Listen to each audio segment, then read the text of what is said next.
Hey everybody, welcome to Raw of the Lions UK live reaction show. I'm Matt, he's Ash, and this is Monday Night Football.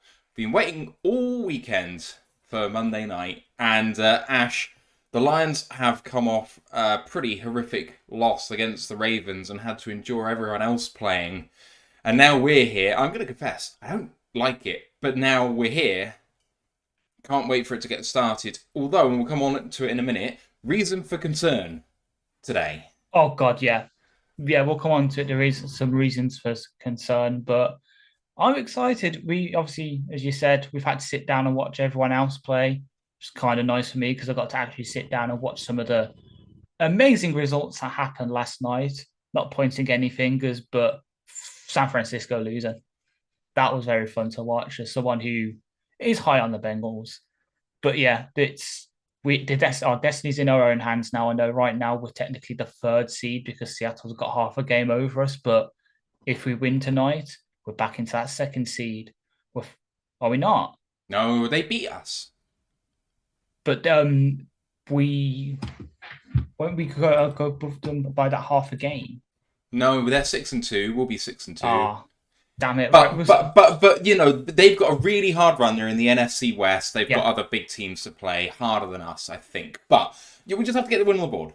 yeah, just exactly, just get the win on the board. Exactly, go into the bye not with losing all momentum because if we go in for another loss, the buy is coming at a good time. If that happens, right, it's coming at a good time anyway. As we'll come on to in a minute with the causes for concern, but we need some momentum going into it just to come out the other side against LA, who, while their head coach might not be the best, they've got some talent on their team. Kind of like the team they're playing today. They're probably a better version of the team they're playing today, to be honest.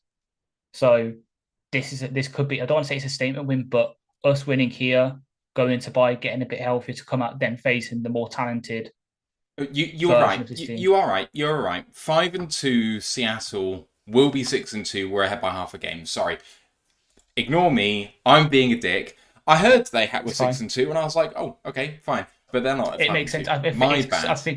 I think it's because they had their buy. They had that buy already. I think they had it week 5. Mm. They're one of Yeah, the early early ones one. this That's year. also not going to help. Just want to give a shout out to everyone in the chat. If you haven't said hi already, say hi. It's a live reaction show. It's not a podcast. It's not going on the audio show, so we can feel free to interrupt whatever we're doing at any time, really, with all of this. Mike the Marine has subscribed to Tier 1, his 8th month, saying, Howdy UK brothers and Lions faithful. Appreciate you, Mike, joining us. He rightly points out that we will be number 2 in the NFC. Miss Harlequin's in the chat as well, saying we have to beat the Raiders to gain revenge for beating the Pats. I mean, we'll try and do it for you as best we can. Yeah. Yes, it's going to be a fun game today. However, the Lions are going into this, Ash, without their starting 3 interior offensive linemen, at least from the start of the season. Graham Glasgow goes at centre. However, you know, no one can replace Frank Ragnow as much as he's going to try. And he was a starter for the last couple of weeks, granted. But out of position 2, and that's going to be interesting. Never mind the fact that backup corner Stephen Gilmore's not going, Levi Onwuzurike is not going, and Isaiah Buggs is inactive too. I mean, they must be tactically doing this for the same reason that they perhaps made him sit out against Kansas City.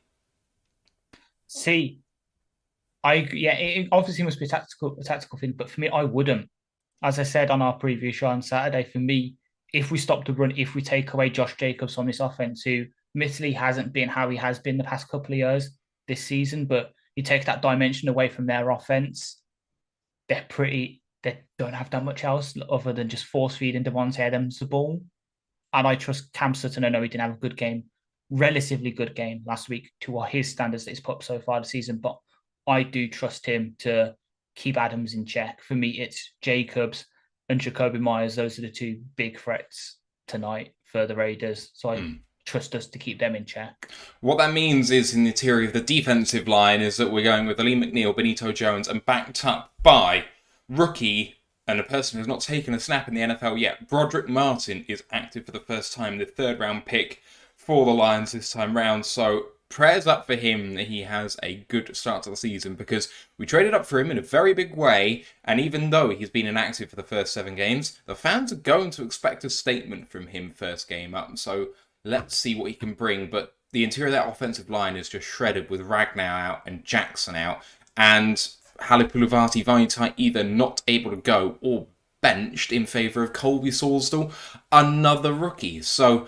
that interior of the offensive line for the Lions looks pretty shy at best. Looking at the Raiders, they have also declared their inactives. Divine Diablo does miss out at linebacker, which is a big miss for them, but otherwise Brian Hoyer, the quarterback, is inactive, which means that they're going to be backed up by Aidan O'Connell. Jimmy Garoppolo obviously gets to start. James McCourt, the kicker, was called up from the practice squad, but he's inactive, which means that their kicker, why can't I remember his name? Daniel Carlson, thank you. He can go, despite his injury. Don't look for the Raiders to do any long field goals, because he was really struggling last week on that leg. They also have Tyler Hall missing out, which, if you heard our preview show, is a huge miss for them, as well as Christian Wilkerson at wide receiver, Byron Young at defensive tackle, and Nestor Jade Silvera at defensive tackle. Any thoughts on their inactive, Ash? So the last two, both rookies. So Byron Young is the Tennessee Byron Young from the draft. So the interior defensive lineman, good pass rusher. Sylvester, the last one, former ASU Sun Devil. Ryan knows a lot about him. Big run stuffing kind of guy. So they're 2 rookies. Haven't been really playing that much. It's not really a miss for them. But as you say, Divine Diablo is the big miss for them, because he's kind of been there. Not so much the Alex Enzo in terms of veteran presence, because he's still on his rookie contract, but he's been their best linebacker, good against the run, good against the pass, which is pretty good for a guy who has gone through a Derek Barnes kind of transformation, but the other way around. He started getting drafted at safety, and he's been moved down to sort of weak side linebacker, and now he's took over that micro role this year for the Raiders.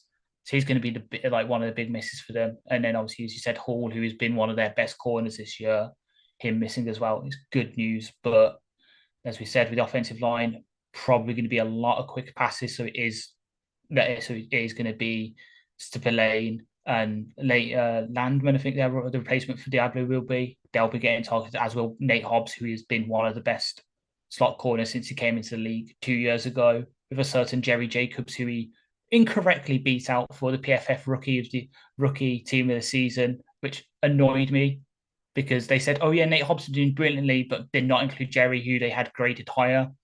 Meant I left a very angry voicemail for them that they never played. So what did I expect? There's my first viewing of the new helmet, as my stream has now started. We're about 10 minutes away from the kick, which I believe is at midnight UK time, which is 8:15 Eastern time. We've got Lisa Di Lorenzo in the chat saying we're about to kick off. Hey everyone, just wanted to pop in. Appreciate you taking the time, Lisa. I hope you have a great game. Mama Mark is also in the chat saying hello. And Grand Ice is in the building as well. And Carlton Wood too. Welcome, welcome, welcome. Appreciate you all for being here. Big Aries as well on Twitch, subscribing at tier 1. His 22nd month saying, let's go. Let's go indeed. I have to remember to be quiet. I must be quiet. If I'm not quiet, I'm going to die. That's not what we need. I need you to be alive so we can actually do the Detroit trip. Yes, Detroit trip is key. I am very jealous of people being there today. I mean, it looks like a ridiculous crowd. It's a mad day, because it's Lions are playing, Pistons are playing, and the Red Wings are playing all at the same time. Oh my god! Yeah. Excellent. They didn't think about that with scheduling, did they? I know. It's going to be bad for me, because obviously I have all 3 teams on the score app, because obviously I'm trying to get into hockey and basketball and baseball, to be honest. So, I mean, good time to get into the Wings. Yeah, I was about to say with hockey. Obviously, if people know the news, I was unfortunately watching a live stream of my local ice hockey team, Nottingham Panthers, and witnessed the horrific accident. Rest in peace, that guy, former NHL player. No, it's big shocker, and I think it's led to an actual rule change with the UK hockey as well. Yeah, they've made it mandatory that you have to wear the neck guard now. Yeah, but yeah, so but this is what I get for trying to get into sports, I guess. Like, but me trying to the gallows humor that is completely inappropriate, I know, but yeah, like yeah, they did not think about it in schedule. Hopefully we can all pull out a win, and then it's just on the Tigers. The Tigers have got to step it up then, because the Red Wings started off the season really hot, and the Pistons. I watched a bit of their last game, and they're looking really good. Until the Pistons prove it, I'm not counting any chickens, because I swear I've heard every single season for the last 2 or 3, they look much better this year, and then, yeah, it didn't happen. Everything falls apart. It does. Joshua Mercer saying, I do not like all the love the Lions are getting with all the injuries. It's just giving me an uneasy feeling. Everyone is basically writing the Raiders off, and Cromon saying, guys, I'm nervous all of a sudden. I mean, I don't know if you saw my tweet on my personal channel on Twitter, but I basically said, no interior offensive line. Amon-Ra St. Brown ill and may not go. Of course, Amon-Ra is going, but he's still not feeling his best. That does not instill me with particular confidence. Fletch Lives Daily is also in the chat saying, have a great game, guys. Go Lions from Florida. And Brian Shook says, Cade season. It's one of those things, you know, like the Raiders will be overlooked, but they've got players that can punch you in the mouth, you know, to coin a phrase from Dan's phrase book. You know, Jerry Tillery could really wreak havoc from the interior of that defensive line. He can't stop the run, but what happens if we try and pass the ball, which we're going to do? Exactly. And that's where he eats, and he doesn't do much of it, but against backups, he's going to be good. Manningcast, not Cromon, Joshua Mercer. No Manningcast today. They're only on for 5 Mondays of the season, and this is not one of them. Yeah, which is kind of good because I just want the game. I don't want the distraction of trying to follow them as well. It would have been funny because obviously we do have Peyton to thank a bit for our turnaround with him breaking the curse, but I just want the focus on the game, to be honest. Why even bring that up? Oh, I love the Monday Night Football theme. Oh my god, I got chills when I just heard that little bit of it then. ESPN has almost 71% for this game. I realise that Garoppolo has not been good this season, and the run game has not been there, and they've not been using Devontae Adams properly. Their defence is legit.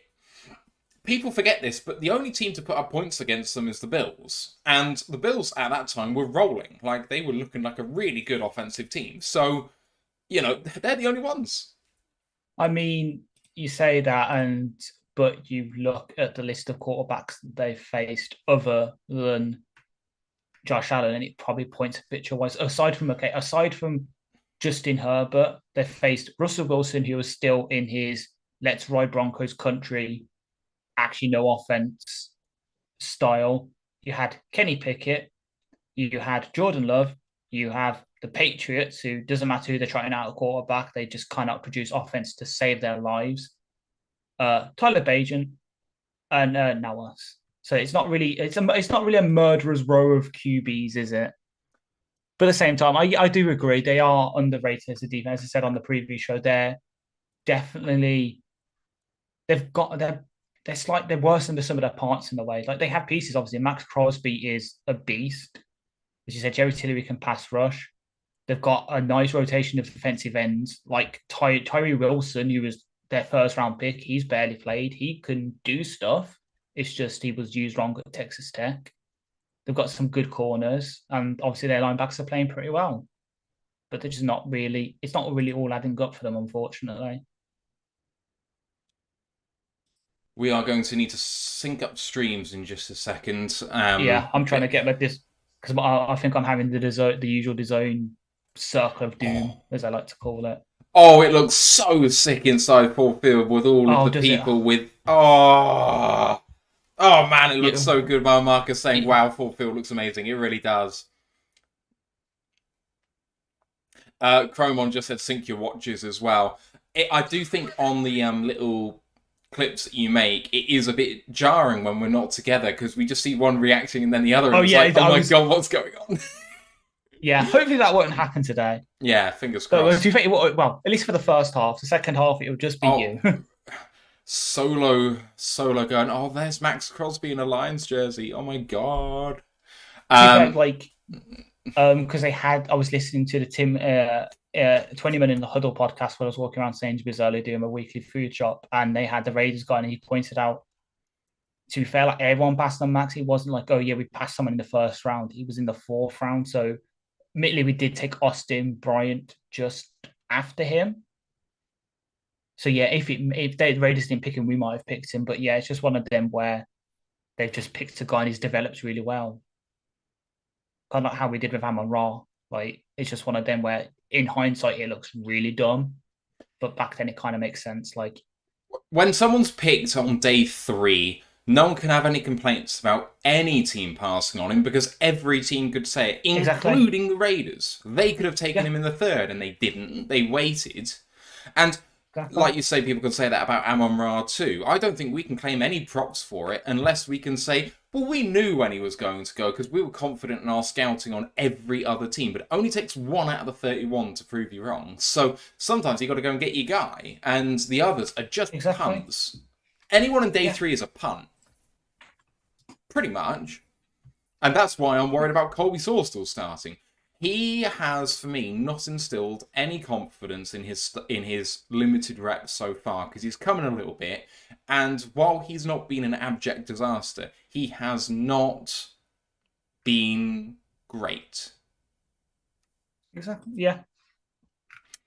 Yeah. Sorry. It's just going to be. It's just going to be one of them where they're just. I don't know. It's. If he might be well like our seeker way, he might show good this week, and hopefully, when after the bye, we can get back to a sort of usual starting 5. Fingers crossed, because the amount of times we've had to hear we have no elite offensive line when they're all healthy, and they've just never been healthy. Joshua Mercer says, get Max Crosby in the Lions uniform before the game starts, lol. I mean, I wonder whether they have a trade lined up if the Lions win and just leave him here. No, they don't. They don't.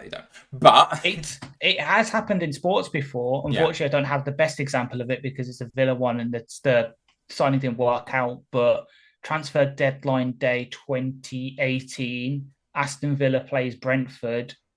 Brentford's star striker Scott Hogan sits out the match. It comes out after the match that Villa have signed him. He then goes on to do fuck all and then gets released, signs for Blues, does a bit for them, and then does fuck all for them. I think he's in League 2 now. Cromon says Saul's still going to be third O lineman via PFF Book It. A's during the Moneyball season did it. Yeah, true. I watched Moneyball for the first time recently, and there we go.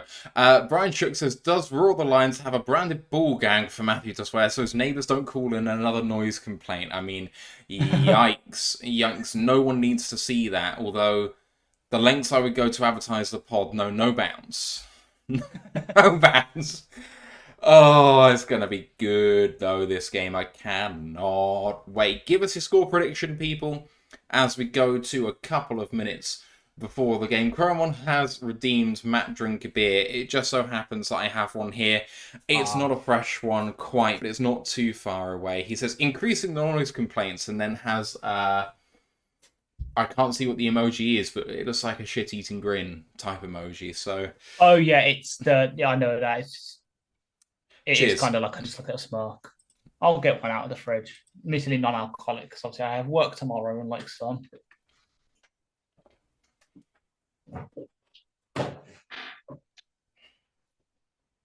There's one. I'm not working tomorrow, but I don't want to get too drunk. All right, and the broadcast is just starting now for the game. They've got a little kind of promotional ad type thing going on. I haven't actually watched Monday Night Football this year yet, I have to say. I was going to say, just for you, we did go through it earlier, but I will quickly read them all out. Please do. Properly. So for the Lions, inactive is Isaiah Buggs, Stephen Gilmore, Jonah Jackson, David Montgomery, Levi Onwuzurike, and Frank Ragnow. Great. And then, despite what the Raiders earlier tweeted and made everyone happy, their inactives are Divine Diablo, the linebacker, their QB3, Brian Hoyer, kicker James McCourt, who they elevated off the practice squad in case Carlson couldn't go for his injury, Tyler Hall, who's been one of their better cornerbacks this season, the wide receiver Christian Wilkerson, Then defensive tackles, Byron Young and Nesta J. Silvera. I've just put in the chat the Discord channel link. If you've not joined us there before, please give it a try. If you've never used Discord before and you find it a bit daunting, what is it? I don't know if I like the idea of it. I was exactly the same with Discord before I started using it. It's really useful as an app in terms of like organizing the chat so that you only talk about what you're interested in. Yeah. So it's like Reddit if you've used that before, but on an app which is a bit better suited to what it's actually for. I find Reddit kind of clunky personally, but there we go. Yeah. I've also put a link to the store in the chat as well. If you fancy repping the show, especially in Detroit, we would appreciate you guys very, very much. It's a great way of supporting the show. But another way of supporting the show is like Tony White with the $5 super sticker. Appreciate you, Tony. You're the best, man. Thank you very, very much for that. We really appreciate it. Jim Marshall's in the chat as well saying hashtag ROTL, hashtag OnePride lion emoji, as the teams are on the sideline and we are just about ready to go here in Ford Field. Okay, tell me when you tell me. Oh, can you see Hutch? Because you just said there on the I've just seen Hutch now. There we go. So if you pause it, if you pause it on the kick, and then I'll tell you when my kick goes, because I think you must be about a second or two ahead of me. Yeah, that's why I was scared. I hear you saying, "Oh, yeah, the team's on the sideline." I can see Dorset. Oh, so the kick's gone already. Returned. We're pretty much lined up. Okay, great. Number 30 returning it for the Lions all the way out to the 20-yard line, and the Lions are on offense to start up. The return for the Lions was by number 30, who is Khalil Dorsey. Good luck, everybody. I won't say we need it, but I am praying that we do some good things today as they break the huddle and Goff comes under center to start this game. I love it because obviously we've got outsiders, and I've just seen someone tweet, I love this game, but the scariest thing I'm seeing this Halloween is the Lions jerseys. What the fuck are they? Handed off to Gibbs, and a really good run of 6 up the gut to start this game. 2nd down and 4. That is a very encouraging start, Ash. It really is. I was just about to say, why the hell are we running Gibbs between the tackles? But if you can get stuff like that, where it's just a quick counter, find the hole and get a couple of yards, then I'm all for it. All right. It is Glasgow under centre. He's at centre, sorry. Goff in shotgun. Hands it off again to Gibbs, who tries to go through the middle, but gets held up at the line of scrimmage. And it's going to be 3rd down and 4 early. Lions need to get over the line here. Big Area says, oh my God, I'm actually ahead of you guys most of the time. I'm a play behind. Thanks, ESPN. There we go. Mile Marcus says was Salsdall, I think, for that one. He did run up behind right guards, so I would not be surprised if that was him doing the stuff. Tony White says, I was planning on watching and listening to the Manning cast for some in-depth analysis, but for some reason it's blacked out in the Detroit area. It's not on, Tony. There is no Manning cast today. It's just one of the ones they decided not to do. As Goff has emptied it out with 4 receivers to his left-hand side, and now tight end in motion. Goff looks that way and has Sam Laporta for a gain of 7 and a 1st down. That was too easy. That was too easy. I mean, he went in motion and really no one kept up with him. Goff just checked into the perfect play at the line, it seems. Read the defense well and just got what we needed to do. And I said, the helmets do look really good. Yeah, they do. And at least we've sort of adjusted the jerseys and that to have the blue on the light sleeves as well. 12 personnel here, and Goff hands it off to Gibbs through the middle. There's a small hole. He managed to get through it for a gain of 4, and it's 2nd down and 6. Jahmyr Gibbs doing some good things up the middle to start this time behind left guard. Bobo Lansen, did you see the rocket takeoff an hour ago? I had no idea what you're talking about, if I'm honest. Same. Jim Marshall saw it though. He says, yes, right from my backyard. So there we go. 2nd down and 6 for the Lions at their own 36. I think it's because obviously Jim lives in Florida, so he probably saw a rocket launch at Cape Canaveral. Running back screen. It was a swing pass to the right while he was in motion. Had 2 wide receivers out in front of him. He gained 6.5 yards, and that's another Lions 1st down. See where go. I like the game plan so far. Just force feed the ball to Gibbs. Good offense so far from the Lions. It's nothing flashy, but this is the sort of thing that I thought we needed in order to progress down the field early. Got under centre this time. Another 2 tight end set and free rusher. Gibbs absolutely whiffed on his block there, and fortunately Goff had the presence of mind to throw that into the ground. It's going to be 2nd down and 10, but got out of trouble there. Really did. They're calling on the coverage for a potential intentional grounding call there, and I actually do sympathise with that because Gibbs wasn't in the area. He missed the block, and he wasn't near where the ball was thrown. They're showing it again. Yeah, Gibbs was nowhere near it, so I'm surprised that wasn't called. 2nd down and 10 from the Lions 43 from shotgun. Goff with a 2-step drop, looking right, checks it down to Gibbs, and he manages to get 6 yards, and it's 3rd down and 4. Ash, I mean, do you think that should have been called?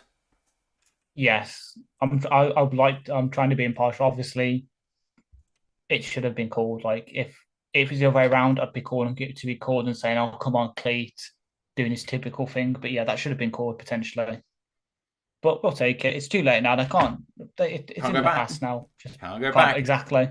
Gibbs has 23 yards so far in this first drive. 3rd down and 4 here at the Lions 49. This could be 4 down territory right here. Goff empty in shotgun. Oh, free rusher throws it to Gibbs, who comes back, beats one man, and makes about 10 yards there into the Raiders side of the field. That's another Detroit Lions 1st down.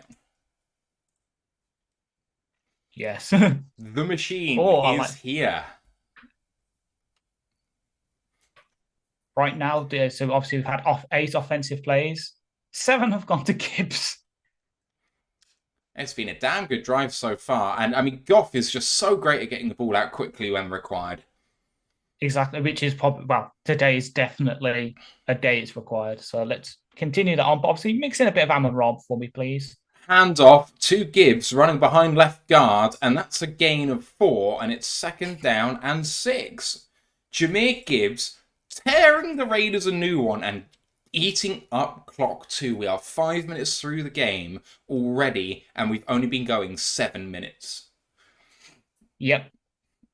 That and Ant's just made a very good point on Twitter that Goff probably traded for Gibbs in fantasy. 10 minutes to go now in this first quarter. 2nd down and 6. Goff in shotgun with 2 receivers to the right. It is 12 personnel once again. Checks the play and now takes it and hands it off. Reynolds through the middle, and he gains... Oh, he beat several tacklers there. That's a 10-yard gain for Craig Reynolds and another Lions 1st down. How many downs was it that we played last week without getting a 1st down? Did we get one in the first half? I think we did eventually, but my God, we've got one in with 9 minutes left in the 2nd quarter. And I think we've had 4 or 5 so far in this drive, which is incredible. Maybe 4. We probably don't have enough for 5, but there we go. 1st down and 10. What a drive so far. And Goff hands it off up the middle. And Craig Reynolds gains 1 this time. 2nd down and 9. We've really seen a weakness. I know, obviously, our Raiders guest, Hammer, brilliantly pointed out that the interior defensive line is a weakness for the Raiders. Seems to really targeting that despite our issues on the interior. We're just going for it. Maybe the weakness on our weakness on the interior is in the pass protection and not the run game. There are whistles, and it is an early timeout for the Las Vegas Raiders. I think they're getting the us treatment from last week where they're just getting gassed on defense. We've been here 10 minutes and you're already puffing and puffing.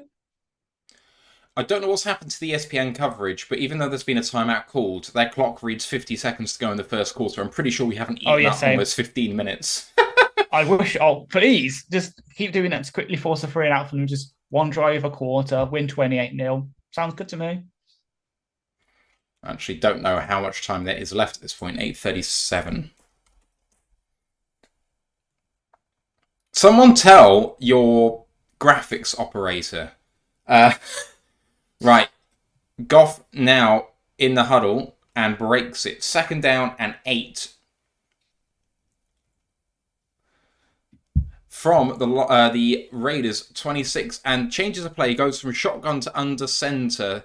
3 receivers to the right and 1 to the left. Goff with pressure now approaching, and Crosby in the backfield gets Gibbs round the head and gets him down. That is not a tackle for a loss, but it might as well be. 3rd down and 8 for the Lions now, and an opportunity for the Raiders to get off the field. Seems it took the time out at the right time then. Give them a little breather, and it just worked. Just left Crosby unblocked. That's not a good idea at all. I mean, from the backside, he's just so quick, and Gibbs is quick, but he's not that quick. 3rd down and 8 here. Man in motion is Khalif Raymond, right to left. Goff, not looking that way, looking right. Nice throw towards Laporta, but incomplete. No flags. No flags. 4th down and 8, and the field goal unit is coming on to the field. Is it bad? I actually kind of feel disappointed that it's ended in a field goal. Yes. No, it's not. It's not. We were driving and it feels like it's stalled out there just because of a couple of things that have gone wrong. That's not that big, really. Riley Patterson comes on for the 44-yard attempt from the right hash. The snap is good. Hold is good. The kick is up and through the middle. Lions lead 3-0. Ash, your thoughts on that first drive for the Lions? We came out and we imposed our will on them. Admittedly, mostly with Gibbs as well. We're really trying to get him up to speed. So hopefully that continues on throughout the game. And then when he come out the bye next in a couple of weeks and Monty's hopefully healthy, imagine having a fit David Montgomery bowling through people to then bring in a Gibbs who's up to speed, is finally proving certain areas of NFL media completely wrong by just jumping on the Lions drafting, they're not using him right bandwagon. We could absolutely tear some teams. Like, I know I said earlier that the Chargers are a more talented Raiders team, but Jesus, the Chargers can not defend the run. It's their version of our inability to cover tight ends. The Chargers historically just cannot stop the run, so perfect way to sort of game plan in a way for them already. Just completing my little thing here. We haven't had a catch from the wide receiver yet. Here are the stats for that drive so far. It's finished. The drive that was: Jared Goff, 4 of 6 for 26 yards. Jahmyr Gibbs, 5 carries for 15. And Craig Reynolds, 2 for 13. So 7 for 28 at 4 yards a click is not too bad. And Jahmyr Gibbs, 3 of 3 for 20 in the receiving game. Sam Laporta, 1 of 2 for 6. It was a shame about that throw. It ended up being into double coverage. And, if it was a bit closer to Laporta, it could have been picked. So in some ways, it was a mercy that we came away with 3 there. Not a great throw. It wasn't a great throw, but I think Goff just put it where either Laporta was going to get it, make a play on the ball, or it's just going to go incomplete. So I can't put a negative too much on it, but it's just disappointing. Obviously, that drive just stalled out there. Like, we were rolling, they take the time out, we leave Mad Max and blocks for one play, and suddenly all the momentum's pretty much gone from that drive. But I have faith in our defense to come out and absolutely put the clamps down on the Raiders. KDV91 says, well done, Riley. I'm a big Riley Patterson fan. There may not be many of them, but he is a reliable intermediate to short range field goal kicker. They are showing this non-call for intentional grounding. Hang on a minute as I listen to this. Walt Anderson, my favourite referee ever. He's saying it wasn't intentional grounding because it was in the direction of a receiver. Fair enough. I thought it had to be in the same amount, but yeah. I think what he's saying is no matter where the ball landed, Gibbs could potentially have gone up and caught the ball if he was standing up tall, and the quarterback wasn't to know he was going to bend down and not go that way. So it is conceivably in the area. Shanked 7L says Gibbs was right there. I mean, he ended up almost 7 yards away from where the ball was thrown to, and the ball was thrown 8 yards away from. Oh, sorry, 2 yards away from Gibbs. So it was. It's the scale of the thing. If it was in Gibbs' direction as he was being thrown down the sideline about 30 yards away, you can conceivably say it's in his direction. But because it's so close, I think it changes how things are called there, but never mind. The kick is not returned, and out comes Jimmy Garoppolo and the Las Vegas Raiders offense, and an offensive line, Ash, that is low-key better than it appears, especially with this run game not firing yet. 100% in pass pro, they're really good. So one fit matchup I'm really looking at is their right tackle for Mumford Jr. versus Hutch. Play action. Garoppolo moves in the pocket and checks it down to Jacobs, and there's a flag on the play. That's a gain of 13. I wonder if this is coming back. Face mask. I believe that Jacobs got 34 in the face. But a face mask. Cleet Blakeman, the referee. Let's see if he can call one for the Lions as a face mask. Oh, no, I can read his lips. No flag is picked up. No foul on the play for holding. I presume on the offense. We'll see. This is Dylan Parham. Oh, it's massively holding. What are you on about? I'm not going to get angry. I'm not going to get loud. It has been 16 minutes. And we're already on Cleet Blakeman watch. Yeah. First down and 10 again for the Raiders here. In shotgun, two-step drop, and checks down. Oh, and almost picked! A swing pass out to Jacobs, and it came off his hand, and it almost fell into the arms of a Lions DB. Second down and 10 for the Raiders.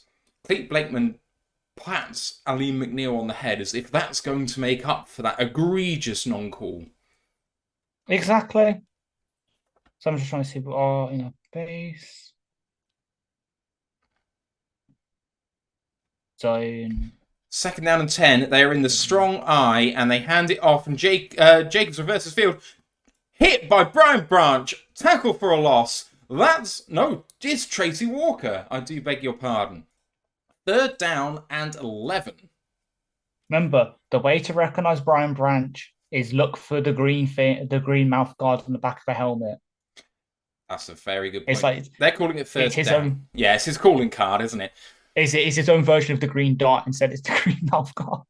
It's third down and 10 per them, even though I'm sure that was a tackle for a loss. Jimmy G in shotgun now changes the play. It's very loud in there for third down. Line showing blitz with 5 line looking like they're coming, and they do bring 5.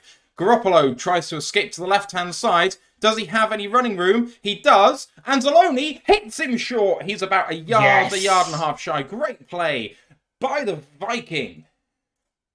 I don't want to say, obviously it sounds like I'm saying, I was going to say, I just had the sense then when it came to third and 10, Anzalone's going to make a play because it's a signature thing, isn't it? First couple of drives in the game on defense, he makes plays to get the offense off the field. It's just his trademark. He comes from absolutely nowhere, and I mean, the Raiders really tried hard to get the cornerback to not block. Oh, Anzalone almost forced a fumble there too. Here comes the punt unit from their 40, and they do punt it away.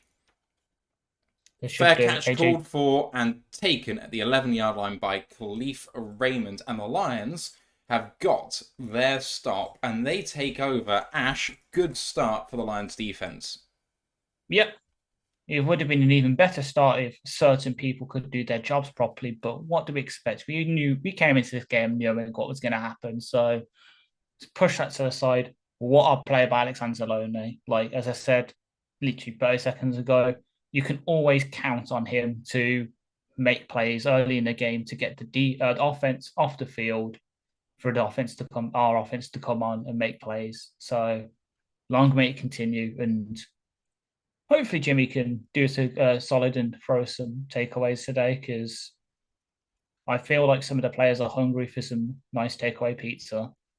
Little Caesars. Oh dear Lord! Is there a deal on? Is there if we get a takeaway? They're the official. I think they're the official pizza of Detroit of the Lions. They very Oh much yeah, there are. is. I mean, it's Little Caesars Arena, but also they are Detroit based. I think.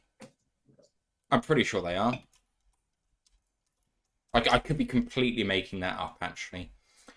Neither team has made a completion to a wide receiver as yet. El Gentleman says, Clee effing Blakeman. I mean, say what you really mean. Say what you really mean. Little Caesars is... you know what I'm doing. You can guess what I'm doing. They are based in Michigan, Garden City. Yeah. But the headquarters is in Detroit. Mike the Marine says yes, so thank you for confirming that. Maniac Sports in the chat saying, hey, what's up? What is up to you, my man? And Miss Harley Quinn says, it's so awesome I can finally watch a Lions game. It's rare that the Lions and the Patriots do not clash, but there we go. Free Clown says, I took a nap after work. I have to be up at 4:30 a.m. I took a nap as well, but only so I could make it to the end. I was not having it tonight. I was so tired before I had my nap. So there we go. Miss Harley Quinn says, I have my Lion shirt on with my Pats blanket. So happy. I love that combination. Love it. Right. Ash, second offensive series for the Lions. What adjustments do we want to see so far? What have you seen that you like or don't like? I mean, I'm pretty much the same, just maybe mixing a few more receivers. Obviously, as you say, we targeted Gibbs. Laporte has had a catch and another target. Let's get Amon. I know Amon is obviously feeling ill. Let's get him involved. Leaf, like he's got speed to really hurt the defenses, the offensive back in the field. Just get everyone else mixed in. Start spreading the ball around. Gibbs runs it towards Max Crosby and gains 3 yards. It's 2nd down and 7. Brent said, blue helmets would look great with the black jerseys and blue pants. Is the black and blue division after all? I'm here for it. Thank you. Or if black isn't good for some people,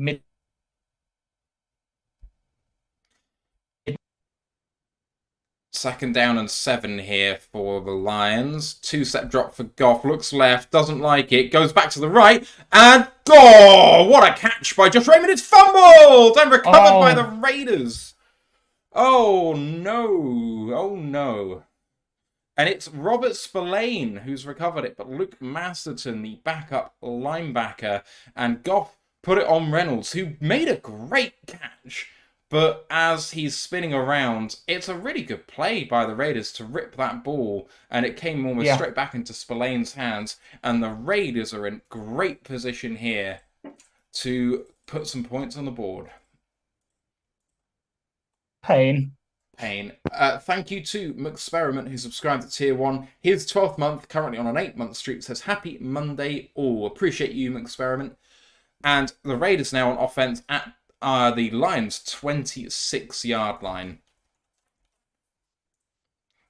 And Jimmy G is in shotgun here. And 3-step drop, looking right, pumps, then going deep to the end zone. Picked up in the end zone! Yes! Kirby Joseph, who comes out to the 11-yard line, and the Lions turn over Jimmy G. Fuck you! Oh, yes! Hell yeah! Ash, what we needed to do, buddy. Exactly, and it's my guy as well. Oh, look at the sun. They're doing the thriller. I'm here for it.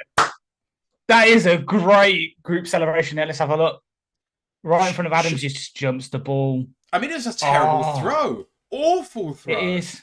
It really is. And take it all away. Anyway. That is Josh Reynolds' first fumble as a Lion. Greg Parris says, thanks, Jimmy G. I mean, that pass was never there. It was into double coverage. Kirby had depth. He wasn't throwing it over him. And Adams doesn't realise how bad that pass is. But my God, what was that? Exactly. But we know Kirby has got a nose for the football. Just perfect time. He's added another list of another person to his QB hit list. Oh yeah. Can he end his career picking off every single team? That's what I'm wondering. Oh, I'm here for it. That isn't that I will now start tracking that because I would love him to do that. And now I'm intrigued. No, no one's done that. That's mad. That's not a thing. McSparrow says maybe the correlation of Kirby interceptions is not from Aaron Rodgers, but instead on passes to Devontae Adams. El Juddman also says that was such a bad pass it made the Dobbs interception yesterday look not so bad. Yeah. I mean, they're saying that, but it seems that obviously they've benched Dobbs because of the tape. It's totally not because Kyler Murray's coming back from injury and they don't want to upset him. So they're probably going to start. Yeah. Can you believe how fragile someone is if they don't want any competition before they are even back from injury, though? I don't see it. I mean, I think they're also scared because not this weekend, but next weekend, the new Call of Duty comes out. So they probably want to make sure he focuses on football instead of Call of Duty. As they showed it, yeah, that's just an arm punt. That is just an arm punt. And Adams legitimately beats Jerry Jacobs, but their safety help. Goff takes a snap, play action again, checks it down to Sam Laporta for no gain. 2nd down and 10. Not an ideal first play there, but I'll take having the ball at all here. Same. And are you getting the same where the audio is cutting in and out on the broadcast? Oh, I don't have the audio on at all. Oh, okay, cool. Fair enough. I have it on just because sometimes they call out the names before I can, and it's useful to have him in my ear. Goff in shotgun this time. Sam Laporta moving. He's got under pressure, and he moves up in the pocket and fires it at the feet of Amon-Ra St. Brown. It's 3rd down and 10. I will absolutely take a punt over where the Raiders had the ball before, but my God, I hope that the Lions can get out of their own end zone here because it's at the 11-yard line. It's 3rd down and 10. Not ideal. El Juddman says the audio is dropping. Glad it's not just me. Miss Harley Quinn says, I think people are swearing. I certainly am. I love it. I love it, though. Right, 3rd down and 10. This is where Max Crosby eats, and he's on the left-hand side of the line here for the Raiders. Heavy set for... No, not heavy set. 6 offensive linemen and 4 wide receivers for Goff in shotgun, who is running away from pressure. Can he get it away? He does throw it down the field, but he chucks it away in the direction of Amon-Ra St. Brown. 4th down and 10, and the Lions' punt team is coming out. Goff's not happy. I'm okay with that. Just play the field position battle. We've shown so far that our offense can do more than theirs, so just make them work for the yards. So far, but yeah, here comes Jack Fox and the field position optimization specialist from the 11-yard line. He's about 3 yards deep in his own end zone, takes the snap, no pressure in his face, able to kick a clean ball, and it's all the way down to the 41 and a fair catch called for by number 3, which I think is DeAndre Carter for the Raiders. It is their ball at that spot. And the Lions have the lead, but do not have the ball. Ash, that series was not ideal, but at least we had a series at all. Exactly. It's not about... And on that kind of topic, Kirby is the first line player to accumulate at least 5 interceptions and 2 forced fumbles over their first 2 career seasons since at least 1999. That's pretty cool. It is. Joshua said we need an extra tight end on passing plays at this point to block. I mean, in that play where they got pressure on 3rd down and 10 there, they had 6 men on the line. It was 5 and a tight end and 4 wide receivers, and that didn't help. There was still pressure on Jared Goff. The problem is, if it's interior pressure you're facing, what help does a tight end give you? I mean, that is what's happening right now. Exactly. And I hate saying it because every week I'm becoming more and more in favor of phasing the fullback out of our offense. But if we're going to use a tight end into block, we need to line them up in that H-block role so that they can help stop the interior pressure. But unfortunately, unless we bring Mitchell or Wright into that role, I don't think it's going to happen because obviously Laporta can play it, but he's most effective for us playing that inline sort of receiving role for us. But we move. Yeah, I don't think he can play H-back, Laporta, personally. I think he can play it if he's a move player in the backfield. Yeah. But generally speaking, you're lead blocking or you're pass protecting, and I do not think that those are his strengths. Yeah, he did it in college, but at the same time, this is gonna be a blast from the past for some people. But Isaac Nanta was amazing in the H-back role for Georgia. Can you remember him? I do. There we go. Just about. Yeah. Oh, they are showing. Stop going for this. The past is the past. Well, it's not the past until it's done. And until we break the playoff streak, they will keep throwing it at our faces. And we only deserve to get rid of it when we actually win a damn playoff game. And it's coming this year as the Raiders take over at the 41 of the Raiders. They're in the I formation and a toss to Jacobs, who manages to beat one man and gets a gain of 4 down to the 45. It's second down and 6 even. Sorry, can't count. 5. Second down and 5. Can't count. I knew I couldn't.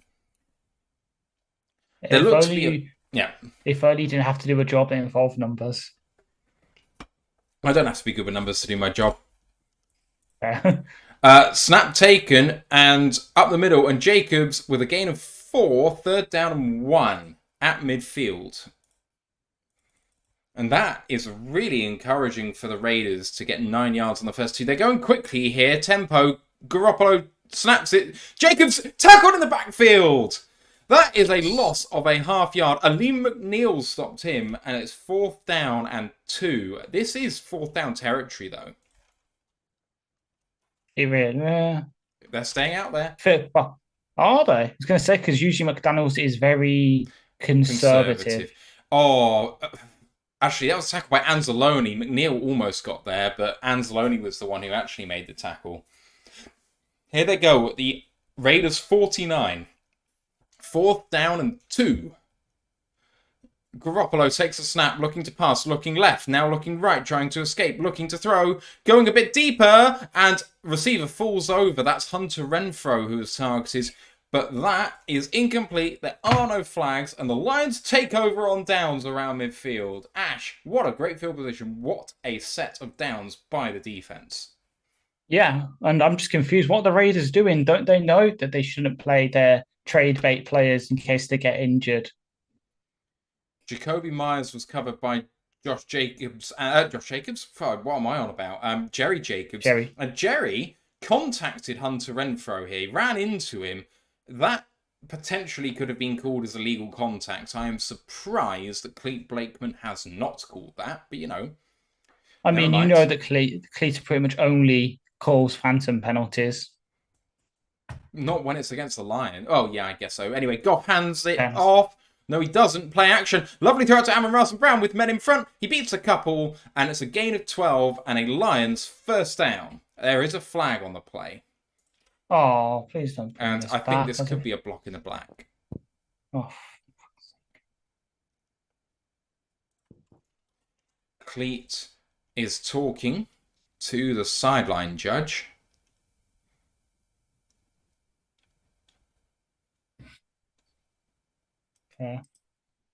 No foul for an eligible man downfield on the offense. I wonder if that is because the throw was level rather than forward. Because you can't have an eligible man downfield if the throw... Oh, it was a forward pass. Strange that was picked up. But well done to Cleet Blakeman. Don't have to say that very often. So the Lions have first down and 10 with about 2 minutes to go in this first quarter. Shank says, do you think Goff has a finger issue? That was a duck. He just has it sometimes every now and again when he throws. Yeah. At the 37-yard line of the Raiders, Goff with a 2-step drop and throws over the middle. And that's a gain of 9 yards to Amon-Ra St. Brown to the 27-yard line. And it's second down and 1. Mike needs to get Amon-Ra in. That's all I need. I need Gibbs, Laporte and Amara to get down. Actually, no, do I need Reynolds? I know I definitely Goff, Amara, Gibbs, and Laporte to get fancy points. So this game plan's working for me. Hand off to Gibbs. He's beaten a couple, and he's down at the 20-yard line. That's a first down, Detroit. But it looked like it could have been more. They got away with one there, the Raiders. Hey, you're sounding like the Raiders. That's what they keep saying. Oh, yeah, we're so close to breaking off a big run. We just need like one more block, one little more move. It's quite Lions people, not the Raiders. All right. 21-yard line of the Raiders and handed off and hit in the backfield for a loss of 1. That's Marcus Epps on the safety blitz. And it's 2nd down and 11 here.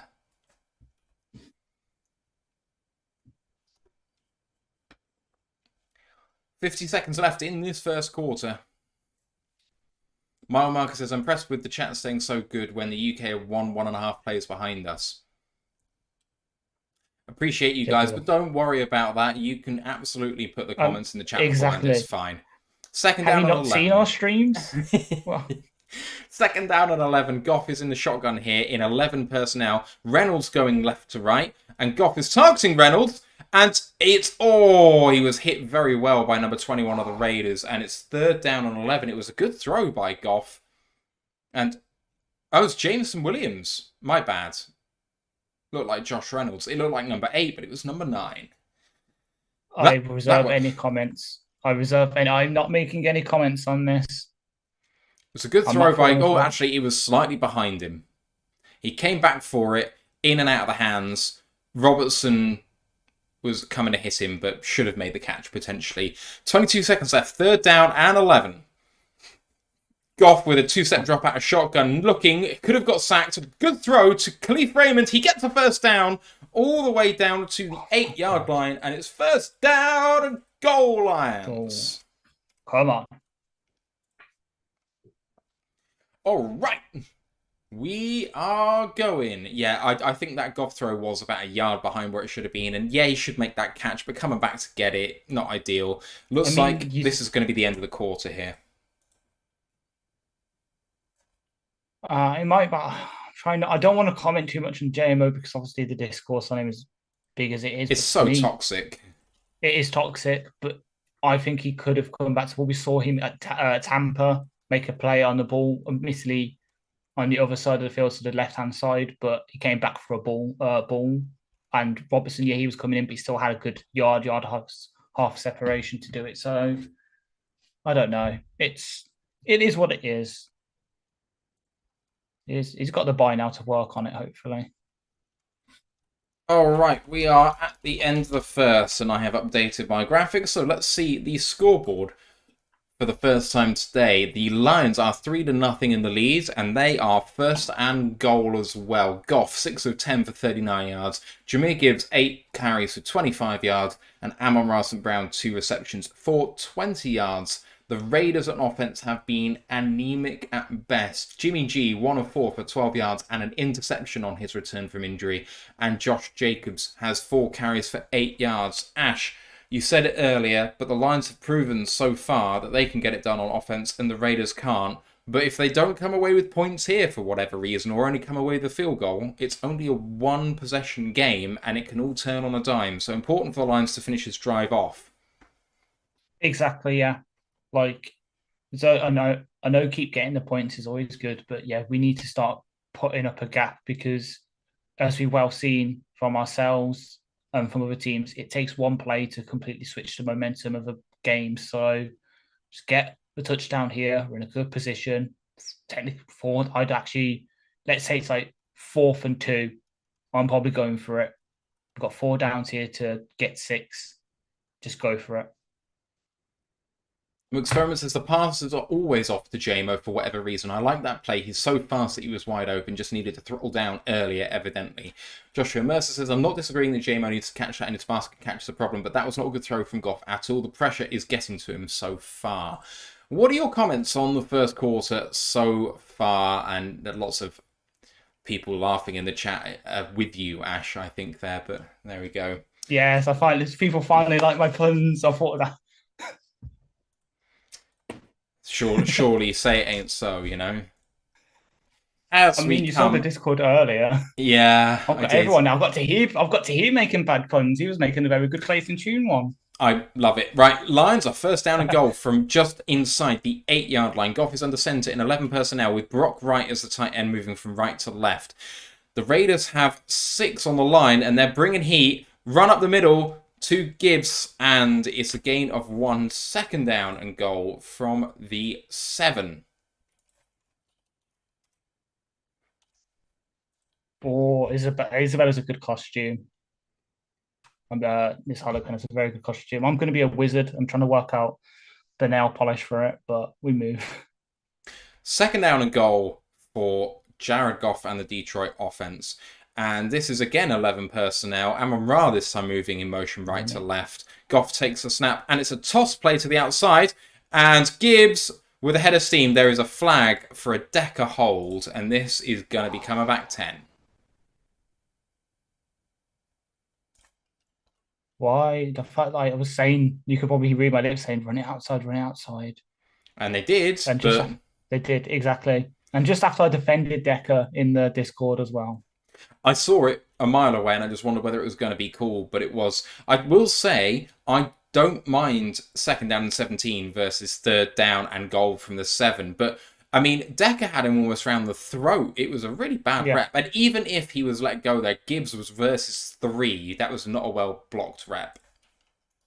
Definitely. They just spread it really well. Safety came pressing down. Second down and goal from the 17 now. Goff.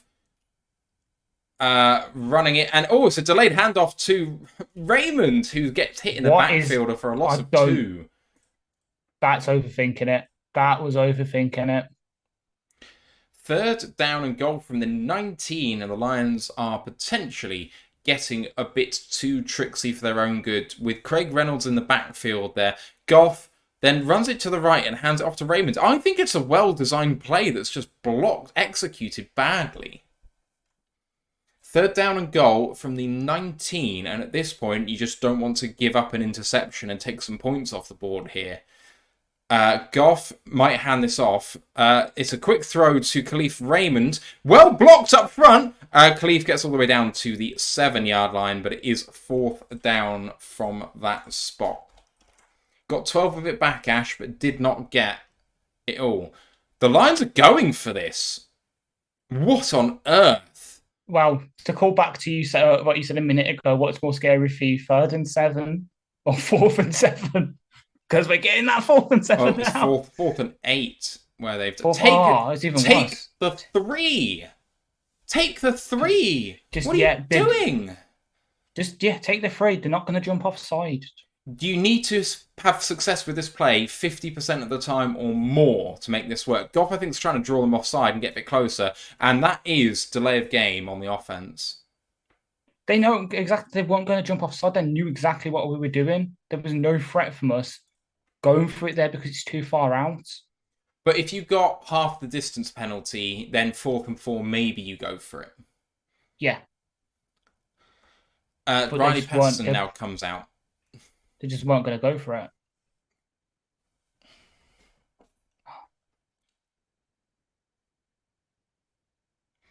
Fourth and goal from the 13 is a 31-yard attempt here for Riley Patterson. He's 96% on his career from this distance.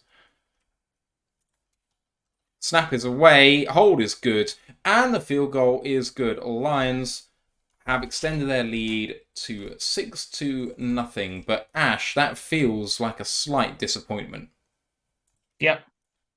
Again, just stalled out, getting close to the red zone / in the red zone, which is disappointing. Obviously, there's some players we'd like back. Decker hold, JMO not catching the turbo motion. But it is what it is. We've got the points now.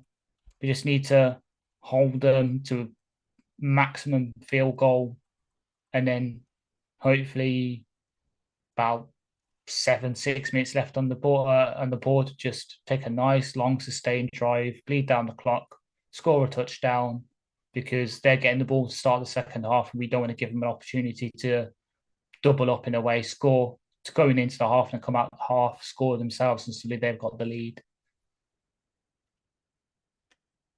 We have got Dan Pask in the chat saying, I have it on my TV so I can join. Hey, everybody. Hey to you, Dan. Hope you're doing Hey, well, my Dan. man. Appreciate you repping for us on Twitter with the shirt. I hope it's comfortable. I haven't bought the one with just the letters yet, although I've got the same t-shirt with the logo on it, and I find it pretty comfortable. But there we go. Shank7L says, who picks our kicker to be the MVP tonight? Does he get a Himmy? I'm not sure what a Himmy is. But hey, I mean, Riley Patterson is him and has been for a while, to be honest. So, what else do we have? Miss Harley Quinn says, I thought kicking was the right choice to begin with, but I'm also not an NFL coach. I mean, I think that if they draw them off sides and it's 4th down and goal from the 4, then they go for it from that spot. And if it's 4th and 13, they believe in their kicker to make that kick, and so they feel like it's just worth it trying to draw them off sides so they can go for it if they want to get the touchdown. It's something which is going to succeed 10% of the time, but when it works, you're a genius, and when it doesn't, you're still going to get the 3. So I don't hate the call to try and draw them offside, but Ash, they didn't leave them themselves a lot of time on the clock to try and draw them offside because they have 5 seconds and then delay a game. Exactly, yeah. It's just, we knew, as I kept saying, we knew they weren't going to jump. They knew what we were doing. They were just going to stand there. Maybe it could be setting up something where we do that later in the game or the season where we do something similar and actually run a play to go out and catch them by surprise. But in the context of this game, it's kind of dumb. Just take the 3, move on without trying to do anything because we knew they weren't going to jump. The kick-off is coming, and it is away, and it is out the back of the end zone. The Raiders are coming out to the 25-yard line to start off this drive. I think it's interesting we're choosing to kick out the end zone to them where their coverage. I know, obviously, they've got a really good kicker when he's healthy, really good punter, but the rest of their special teams isn't that great. I'd honestly be tempting them to try and return it on us.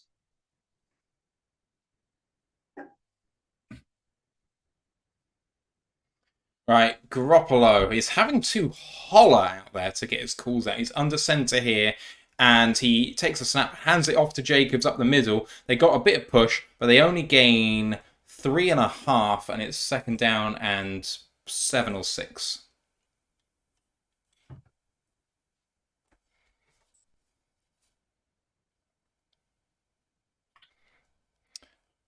I did not like the fact that Jacobs has seemed to get some push up the middle against our interior, the defensive line, but they haven't really pushed that agenda so far. 2nd down and 6, they're calling this.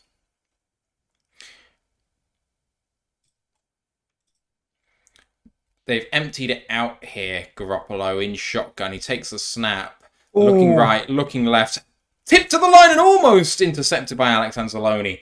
It's 3rd down and 6.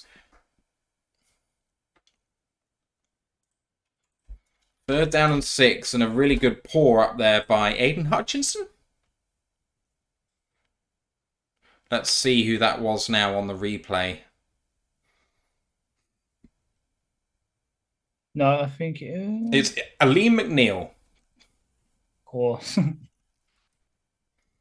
Oh, he got a big paw up there, and that was really close. 3rd down and 6. Garoppolo having to holler it out. Only 6 seconds on the play clock. Hunter Renfrow in motion right to left. Garoppolo takes a snap with a 4-step drop looking towards Renfrow. And it's a really good play in coverage by Jerry Jacobs, who looks around for a flag. There isn't one. And the Lions are getting off the field again, Ash. Defense. Defense. Who would have thought it? Starting this season, everyone thought the offense would be the big draw of this team. Right now, the past couple of weeks, aside from last week, but they were getting gassed.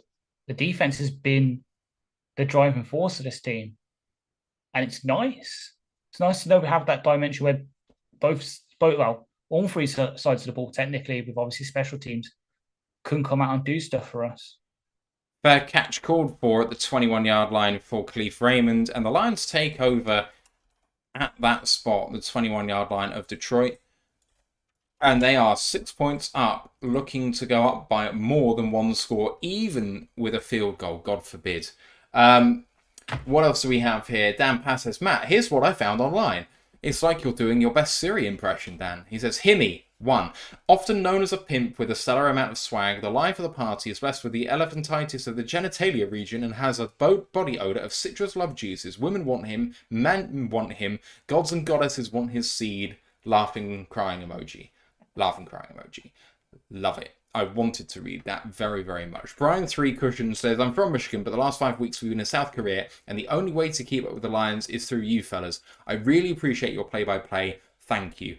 Thank you, Brian. I've seen you check in from South Korea a few times, and is that military reasons that you're out there, or is it work-related, or what's happening? But thank you anyway for tuning in to us and being a part of what we're doing. Feel free to comment and chat and ask questions as much as you want, especially if you're not able to watch the coverage. Mile Mark says, old darn weather alarm, not ideal.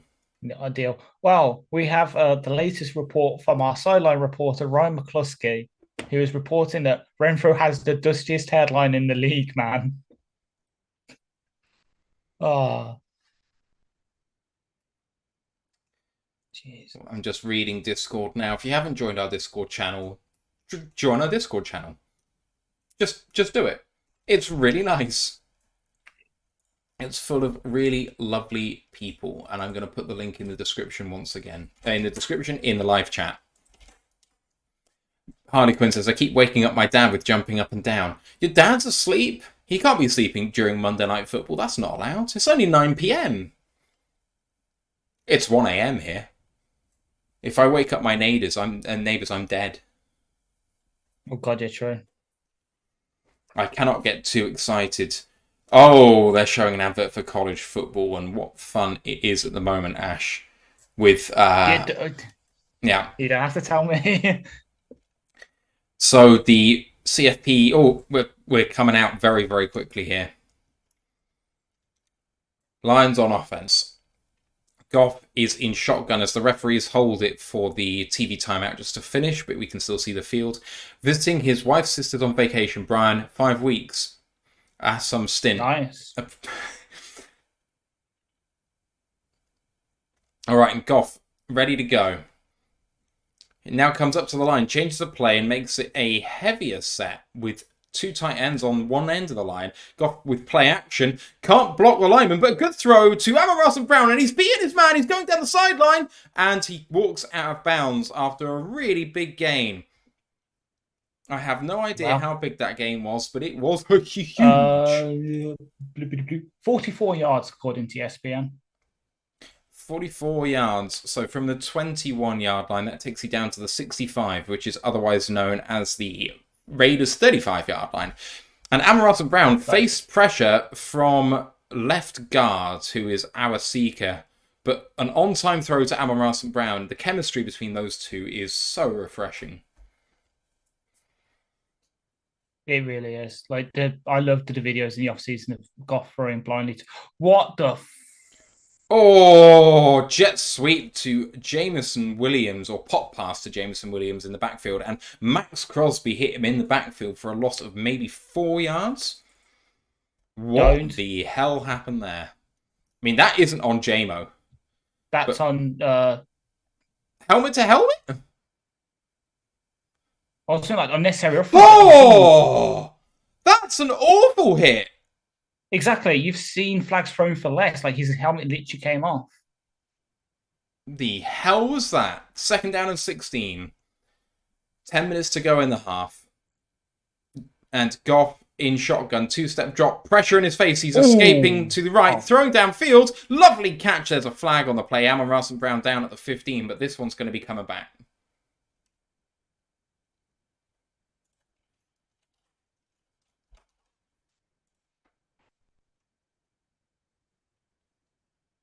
Oh, it's on the defense.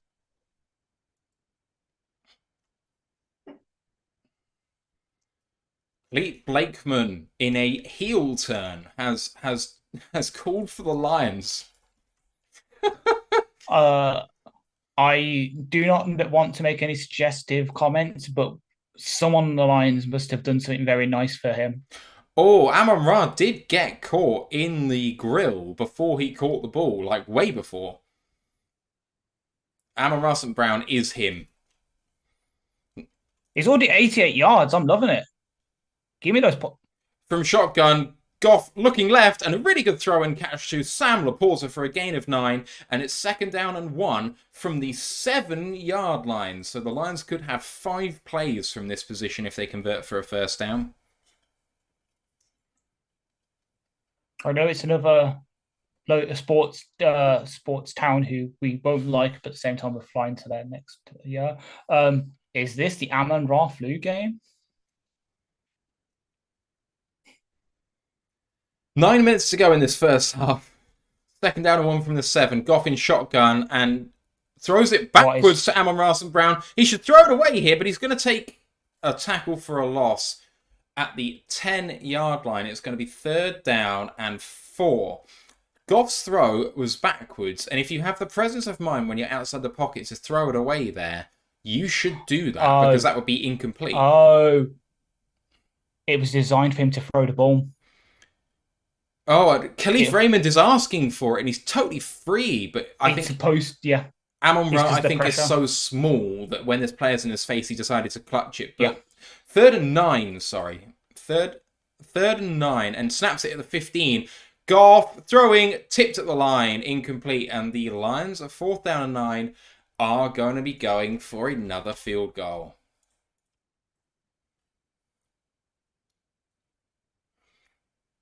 McExperiment also said, just throw that away, Amon. I mean, the thing is, I guess he's looking for a touchdown, and it was a really well-designed play, Ash. It really was. It just, obviously, as you say, there was pressure. He couldn't really see Leaf. But it's nice to know the Raiders visited and just came for kicks. Wow. I mean, for someone who said, is there anything Amon St. Brown hasn't done, throw for a touchdown is one of them, and he hasn't yet done it. The hold is good, and the kick is through the middle, and the Lions have a 2-possession lead at 9-0. Ash, 8:08 left in this first half, and it hasn't been perfect, and we haven't got any touchdowns yet in this game, but this is somehow now feeling strangely comfortable. In a way, yeah. Like now it's a 2-score game. We can kind of relax a tiny bit, hopefully stop with the cutesy play calling, just stick to what works. I know obviously we want to get out of the rut from last week, but there's better ways than doing it than calling some of these weird plays. Like we're dipping into the bag a bit too early. But hopefully it's just, and obviously, and then we'll say this in a couple of weeks, we'll run a player off that exact play design and it'll work. And we'll be like, oh, Ben Johnson's such a genius. But it's just, I hate to say it, but the past 6 quarters, so including the Ravens game, hasn't been the best called quarters from Ben Johnson. It's true. I don't think you can argue with that. It's been at best cute. And at worst desperate. I don't even think desperate. I mean, obviously when we were 28-0 down, we went into desperation mode, but I think that's natural and I back that. But just trying to do too much when it's unnecessary at the start of games. You know, when it should be scripted and it should be a bit easier to kind of get on your rhythm, it kind of hasn't gone as well as you would hope. And we have a contender for Tweet of the Night. Sam Monson has tweeted out a picture of the Amon-Ra St. Brown play with the caption, Amon-Ra St. Fields. Oh, I'm here for that. Same. Oh, man. Yeah. Maniac Sports says the Detroit Lions are different with than without Montgomery, and never a true word spoken. Yeah. Gibbs is a great change of pace back, and he had a great first drive today, but since then, Raiders have tightened up against the run, and we've struggled to move the ball. Oh, wow. What did Aiden Hutchinson arrive in? Oh, my God. Shark. Don't you know this? He came dressed up as Shark Boy from Shark Boy and Lava Girl. What is that? Oh, my God. Do you know of the Spy Kids films? Yes, but I don't know them. I've never seen them. Yeah. same kind of genre, playing on like the X-Men. Really Right. crap film. The CGI is horrific, but those films were my childhood. Another kick out of the end zone, and the Raiders are coming out to the 25. Bobo Lan laughing his fucking ass off, and Miss Harley Quinn saying, "Oh my god, no way, Matt." As if I'm meant to know what this is. She says, "It's honestly so good, I'm 32, but it's actually adorable." Exactly. I don't buy it. First down and 10, 8:08 in this first half. The Lions need to keep the shutout going here with Jimmy G under center, and takes the snap and play action. And he could get hit in the backfield. Does manage to dump it off to Michael Mayer and hit for a gain of 7 by Jack Campbell. Second down and 2. I know people are saying about the line, we need to get some defense, some offensive depth, and obviously people might seem to say your favourite potential free agent running back pick on Fournette has gone to the Bills, so there's one person we could cross off that list. Second down and 2, Garoppolo hands it off to Jacobs, who's got a lot of room, and Kirby hits him, but not after he gains an 8-yarder, and it's first down and 10 for the Raiders. Nice little counter play from Jacobs there. Branch went too wide and couldn't block him. And Kirby could have been in trouble there. The angle he took for the tackle could have put him in serious trouble if he'd been hit in the head, and he could have been. First down and 10 for the Raiders. At the 42-yard line of the Raiders, in I formation with 2 tight ends, takes a snap and a toss play to the left-hand side, and beats 1, beats 2, but only gains 4. Second down and 6. And there are whistles for an injured player on the field. There's a flag on the play.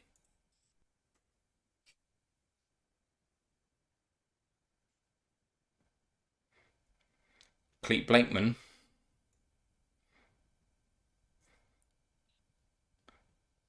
Illegal low block on defense. Yikes. 6-3 on Jerry Jacobs. What? And we don't need a lip reader to guess what Dan Campbell just said on the sideline there. He does hit the fullback in the knee with the helmet. I do not disagree with that call. It sucks, but that was not nice to watch just then. 6:40 left at the 39-yard line of the Lions, and Garoppolo with a tight end screen and lots of room and a 11-yard gain for the Raiders and another first down.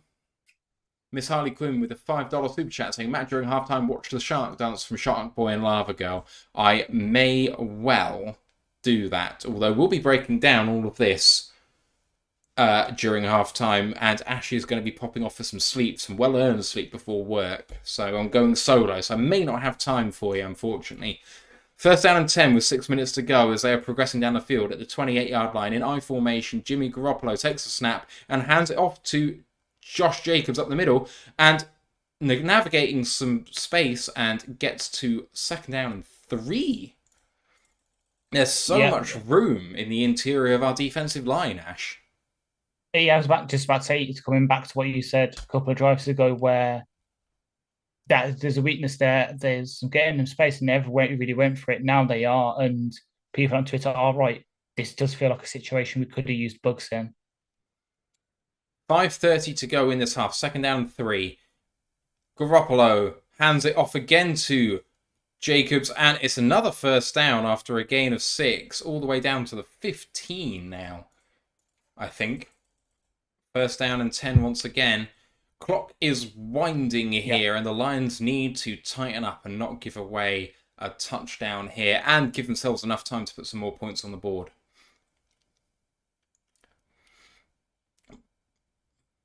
Got to stop this team running the ball like that. But play action is now in play, although Garoppolo is in shotgun. Hands it off again to Jacobs, and another gain of 6, all the way down to the 9, second down and 4. The Raiders have finally worked out that the one thing that was working is something to hammer down your throat. Exactly. Who knew? It's just a shame. It's just a shame we bet on Josh Jacobs last week and not on this week. I've just realised that the college ticker is still on, so I'm going to have to remove that in a minute. 4:20 to go in this first half. 2nd down and 4 in I formation, and hands it off again. There's lots of room there. Gets hit short, and it's 3rd down and 1, but you have to think this is 4-down territory for the Raiders. Yeah, it's got Vince Cinnamon says our offense looks bad, guys. I mean, only when we get to the 20, Vince, we seem to be fine up until then. Jacobs checks out of this now on 3rd down and 1. He looks hurt on the sideline a little bit. Well, to be fair, it makes sense because Amir White's there, 3rd down back. The rookie out of Georgia. 3rd down and 1 from the 6-yard line, and the sneak, and he gains 2 or 3 on the sneak. It's 1st down and goal from the 3. Oh dear Lord! El Judderman says getting gashed here. Dan Pass says yeah, Judder, and yeah, we can't be giving this up. Lions need a turnover or a tackle for loss or a sack, like a bad thing. Like a bad thing. 1st down and goal from the 3. Can Devontae Adams get his first target of the game? Who knows? He had a target for the Kirby interception. Oh yes, good point. Right. Garoppolo takes the snap and hands it off to Jacobs, who runs in for the touchdown, almost untouched. What did we say earlier? It's all well and good taking the points, but at some point you need to start scoring touchdowns because otherwise they can start dragging themselves back into it. I don't want to be a negative Nelly, but it's concerning that they're dominant. Well, it is concerning in a way. It's concerning they're dominating the line of scrimmage on both sides of the ball right now. That looked like a bit of a trap play in there, and it worked to an absolute T. Josh Jacobs, who I actually have in fantasy, walking in for a touchdown. And don't worry, guys, I didn't do it on purpose. He's just one of my lead backs. When you get a chance to get the rushing leader from last year, you take it. Kick is up, and Daniel Carlson puts it through.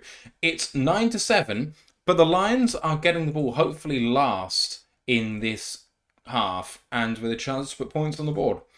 But Ash, I mean, if the Lions go 3 and out here and the Raiders put a field goal on the board, the Raiders go into half in the lead. And then they've got a chance to come out and increase that lead because they're getting the ball to start the second half. So we really need to get a touchdown. We do. Many thanks to the many of you who are watching this live show. Me and Ash absolutely love doing this, and we love you for watching. If you've got any questions or comments for us or about the game, get them in there. If you just want to chat, please do whatever. We don't care. It's just fun to hang out with you guys, especially at 1:20 a.m. on a Monday night with all of you. Ash, what do the Lions have to do to get back on schedule on offense, especially in the red zone? Don't go for the cutesy plays. I know, obviously, as I've accidentally turned my camera off. Great. Hey! Depart. Hang on. You didn't see my... Oh. Oh. This bloody laptop, man. You'll be back in a minute. Don't worry about it. SW Lions says they are losing at the line of scrimmage. This does not bode well for the outcome of the game. Plus 3 field goals on 3 red zone trips is not good. Was the first one a red zone trip? I think it was just outside the red zone. But regardless, I mean, things got tight and it didn't happen. Mike the Marine says forward plays, not lateral. It does feel like every time we've got cute, it hasn't worked. Yeah, so the first drive ended in what's called the green zone. So it's between the opponent's 40 and the 20. So it ended at 26. You changed over camera? Yes, into the laptop one. Welcome to the messy kitchen I try and hide. Cool. So all of your... There we go. Now we're back. Now we're back to the nice display. Oh. Brent the way that I've set. I was going to say, it's just the way that I've got my laptop set up because all the cables are beneath. So when I do my leg swinging nervously. It sometimes catches and messes everything up. We need to tighten up against the run because Garoppolo has 3 of 8 for 31 yards and an interception, and they are within 2 of us. That is not what we are all about. To quote Captain Holt from Brooklyn Nine-Nine, vindication. That's what I've been preaching all week, is stop the run. I know they haven't been good running the ball, but you stop the run, you force them to pass, and they haven't been good passing either. So just take away the thing that they historically have been better at. Short kick by the Raiders taken out to the 21-yard line. The Lions take over at that spot.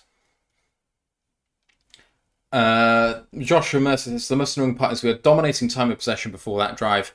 But, I mean, we've still got 3 minutes to do some work here too. So, hopefully we still will be. And we're still dominating time possession. They're at 9:54. 17 to 10. Yeah. 2:52 left here at the 21-yard line to start. Lots of moving parts on this play for the Lions. Goff takes a snap and hands it off to Gibbs, and met by Max Crosby for no gain. 2nd down and 10. Still some trouble with the audio Monday Night Football. Come on, ESPN. Sort it out. Here's an idea. Let's not try and block Max Crosby with Sam Laporta. Let's actually use Penisal. Pretty please. Might be a good idea. Coming towards a 2-minute warning. 2nd down and 10. Goff empties it out and takes a snap. 3-step drop. Looking right. Throws hard. Caught by Jameson Williams, and that's a 1st down Detroit at the 43-yard line, and that's going to be the 2-minute warning. What a throw, and J-Mo is on the board finally. To quote our lovely friend Steve Collins from a couple of weeks ago, J-Mo did a catch.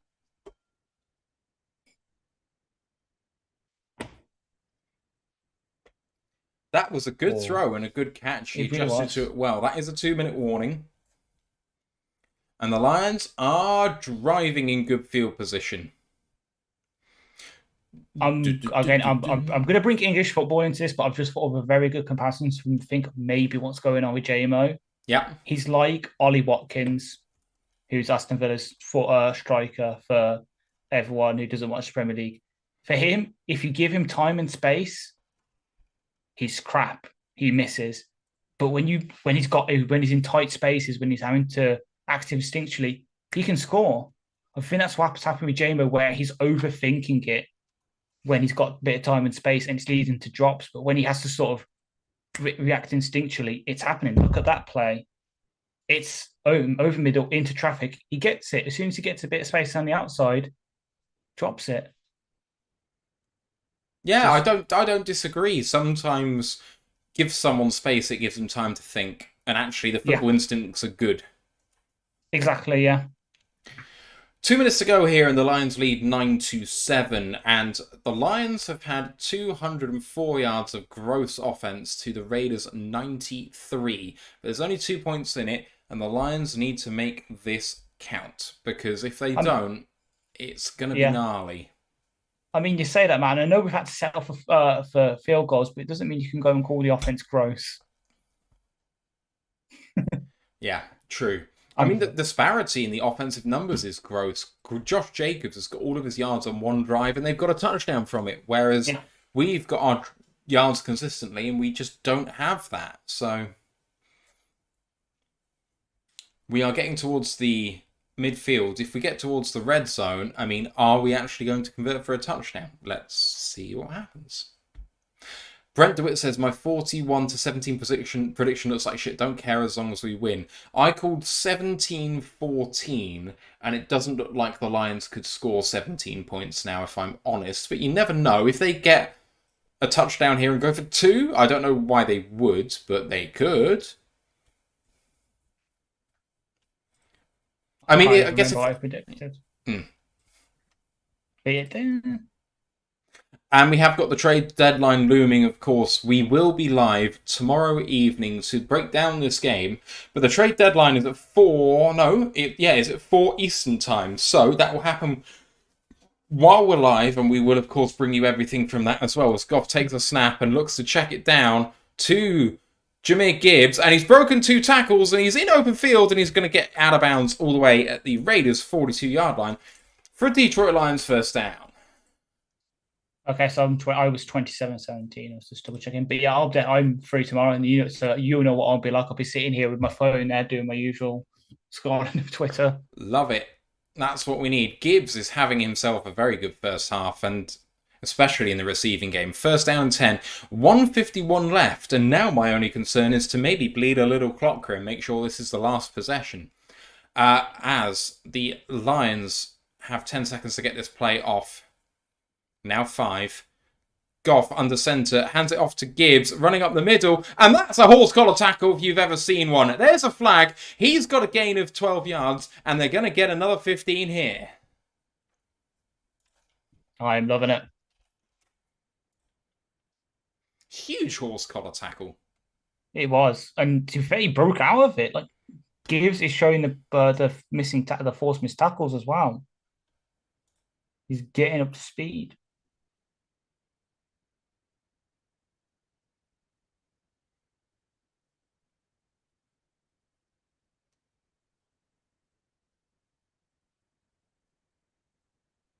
Fouls against both teams.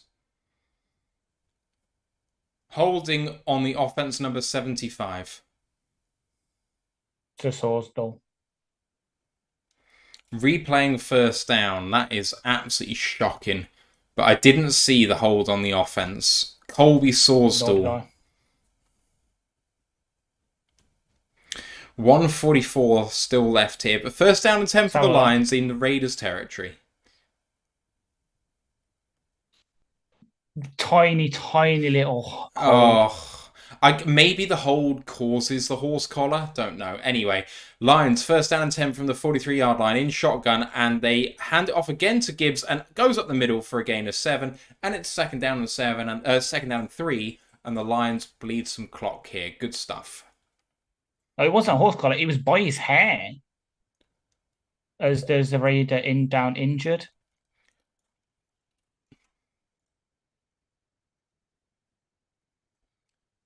Masterson is the linebacker who's in for an injured Divine Diablo, and this could put them in real trouble. Masterson himself was a 2022 undrafted free agent out of Wake Forest, and they have one more inside linebacker on the bench, and that's it. 2.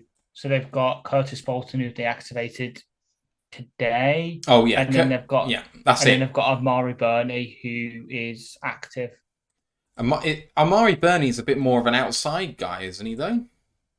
He is listed by our lads as their middle linebacker. Oh, okay. They play a 4-2-5 base. So Spillane and Bolton are listed as like the sort of weak side, and then it's Diablo, Masterson, and Burney listed as middle linebackers. So ESPN has him listed as the weak side linebacker as Masterson goes into the tent. Second down and 3.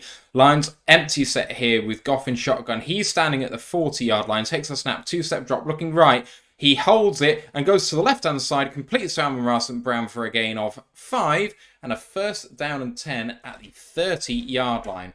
Lions comfortably bleeding clock here and keeping their timeouts in their pocket.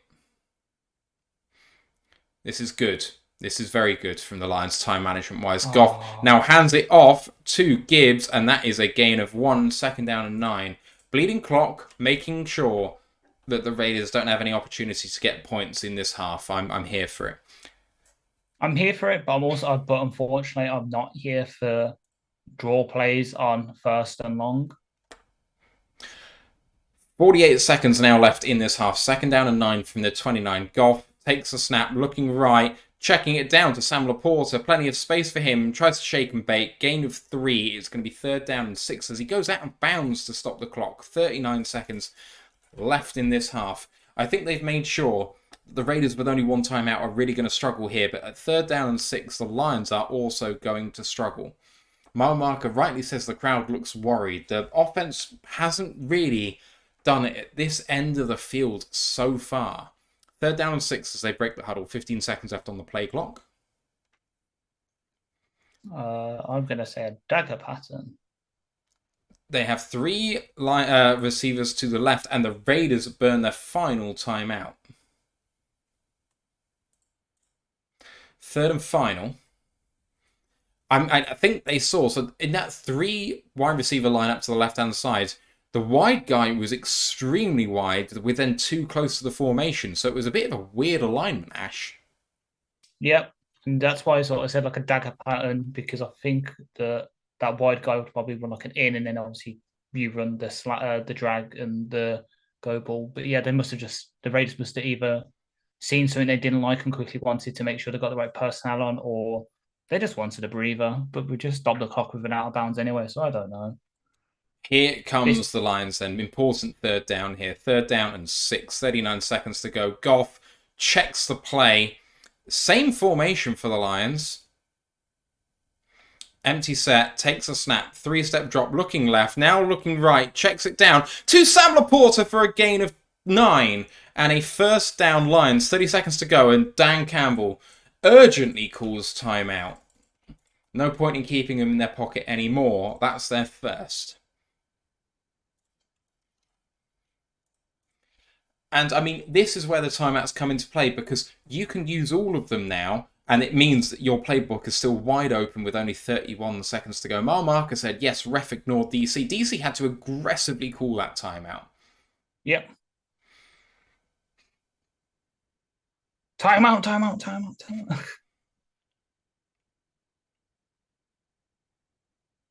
You can see him saying, for God's sake, on the sideline. They do add 2 seconds to the clock. 31 left. 1st down and 10. Masterson to the locker room, which is good news for us in a way. 31 seconds left to go from the 18. Sam Laporta, touchdown Detroit Lions, with a little slant from the wide position, and the Lions get their first touchdown of the night. 27 seconds to go in the first half, and that is exactly what the doctor ordered. Ashley Soden. Yeah, 100%. And I won't be surprised if that was on the backup linebacker. Let's have a look. I get the replay. Doopy. So yeah, targeting the backup linebacker for a perfect touchdown, and Sam Laporta showing why he's the best rookie tight end in the pass class. The point after try is good, and it's 16-7. Oh my! If that's true, then this is mad. With 6 receptions tonight, Sam Laporta has logged 41 receptions so far this season. This establishes a new franchise record for the most receptions in a season by a Lions rookie tight end, passing the previous record of 40 receptions by Charlie Sanders in 1968. How many first-round tight ends have we had since then? This guy is the real fucking deal, people. Exactly. As much as a certain Minnesota Viking player now was a good tight end for us, Laporta does it all. Oh, that makes me feel a heck of a lot better about this game now. A 9-point lead, and the Raiders come out with the ball. But if we stop them in their first possession, now there's the jeopardy there. Whereas if they score and they go ahead, the jeopardy is with us. Now the jeopardy is with the Raiders. 27 seconds left in this first half. And the ball, again, out the back of the end zone. Raiders have 27 seconds and no timeouts. What do you do if you're the Raiders here? Do you just kneel out and take the half? Because I would be very tempted, given what's happened so far, passing the ball. Yeah, I'll just kneel it out at this point, because there's no point risking it. Because imagine if we get a quick free and out. Well, they get a quick free and out. We've got 2 timeouts on the block. Too fed probably then. By then they're probably bleed that enough for the clock. But there is that jeopardy of, if we get a quick turnover, let's say, then we can score quickly on them as they run to the right-hand side. Gain of 7, no timeouts, and there might be time for one more play. No, Jimmy's taking his helmet off. That is the half. Azamir Abdullah takes his first carry back in Ford Field for quite a long time. Right, let's bring up the scoreboard, and then I will be taking a 5 minute break while Ash is still here. So, here's the scoreboard for you. Lions lead 16-7 at the half. Goff, masterful at the helm, 4 or maybe 3 near red zone drives. Goff, 20 of 26 for 225 and a touchdown. Jameer Gibbs, 12 carries for 35 yards, just under 3 yards a click. Not ideal, but he's done the business elsewhere. And Amon Brown, 5 of 6 for 94, but ably backed up by Sam Laporta, 6 of 7 for 44 and a touchdown. The Raiders are led by Austin Hooper receiving the ball, 2 of 2 for 19 yards. Josh Jacobs on the ground has 12 carries for 50 yards and a touchdown. Jimmy Garoppolo is 3 of 8 for 31 yards and an interception. Ash, your thoughts as I take a short break myself? That last offensive drive is what we needed. Great play calling from Ben. Goff on point. I don't think he missed a pass on that drive. And Sam Laporta gets me fancy points. And ultimately, as I get ready to go to bed in a bit, that's all I care about is getting those fancy points. I'm joking. I want us to win this game, obviously, but it'd be nice if the points came as well. As I am facing our good friend El Judeman in the ROTL Lions fantasy group, and he has got Myers and Carlson against me. So far, I think I'm hopefully winning that. I don't think Myers has had a target even, and obviously Myers has just got his one PAT. So, El Judeman, hopefully I'm taking a W there.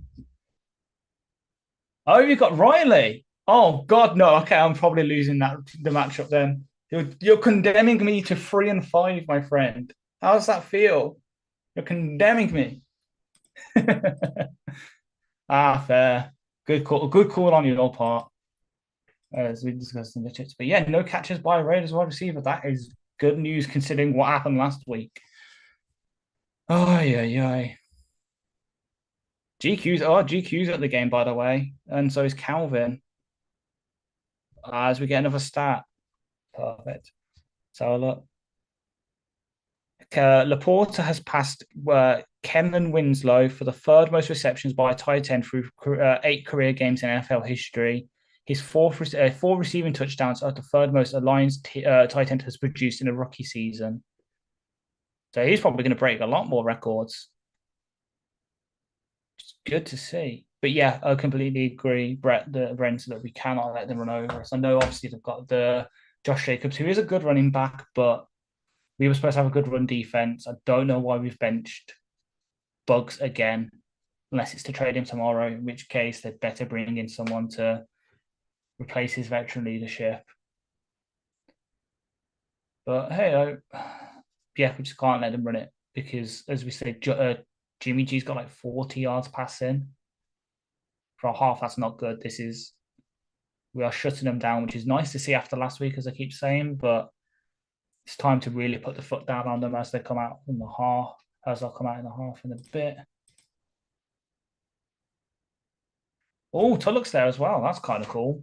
That's right. He was right as I was just beginning to follow the sport. So that's a blast from the past for me. As one is bleeding. Perfect. Bridgewater to the Vikings for a third round pick. I would if I knew what we had in Hooker or we had a decent other backup quarterback, because I think that I'm so happy we got Teddy is because if anything happens to God forbid, we have someone who can at least come in and play reasonably well and steady the ship. To answer your Brian for a question, no, Bugs is inactive tonight. He's one of the inactives, surprisingly. Just like how Harris Will Harris wished Will Harris was, how Charles Harris was last week. And I agree for Climb. Yeah, we just gave it away. The defense couldn't stop them for anything. The offense was doing really well, and yeah, we just lost because of a coin toss at the end of the day. If the defense could do something in the first 60 minutes, we could have been decent. Yeah, Bugs is not active at all. He is in a healthy scratch today.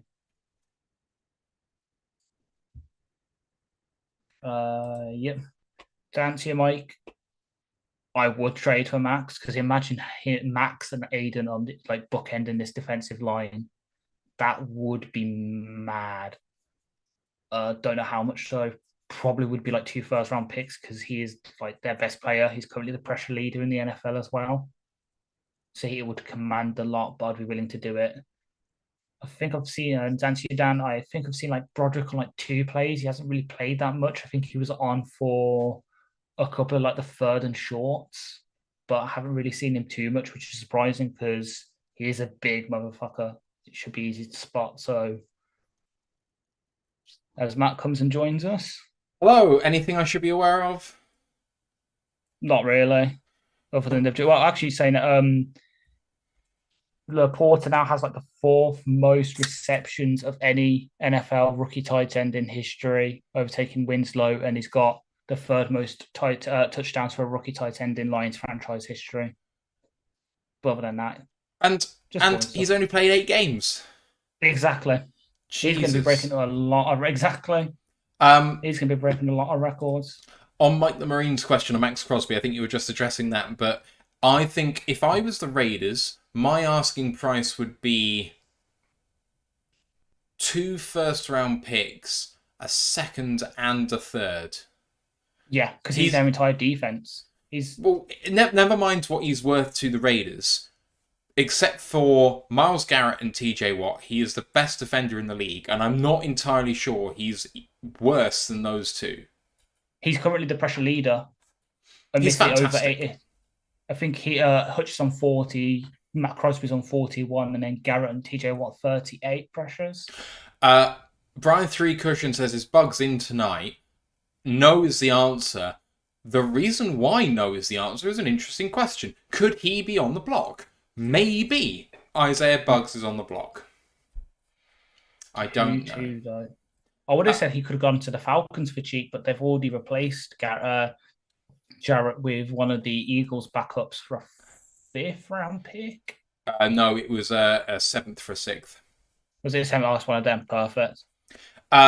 Brent says Bridgewater to the Vikings for a 3rd-round pick. If you want to help out a division rival on the cheap, you go right ahead. If the Minnesota Vikings want assistance from an in-division team who need a good backup quarterback just in case Goff goes down, I want your 1st. And I'm not even sure I make that trade even if they offer a 1st.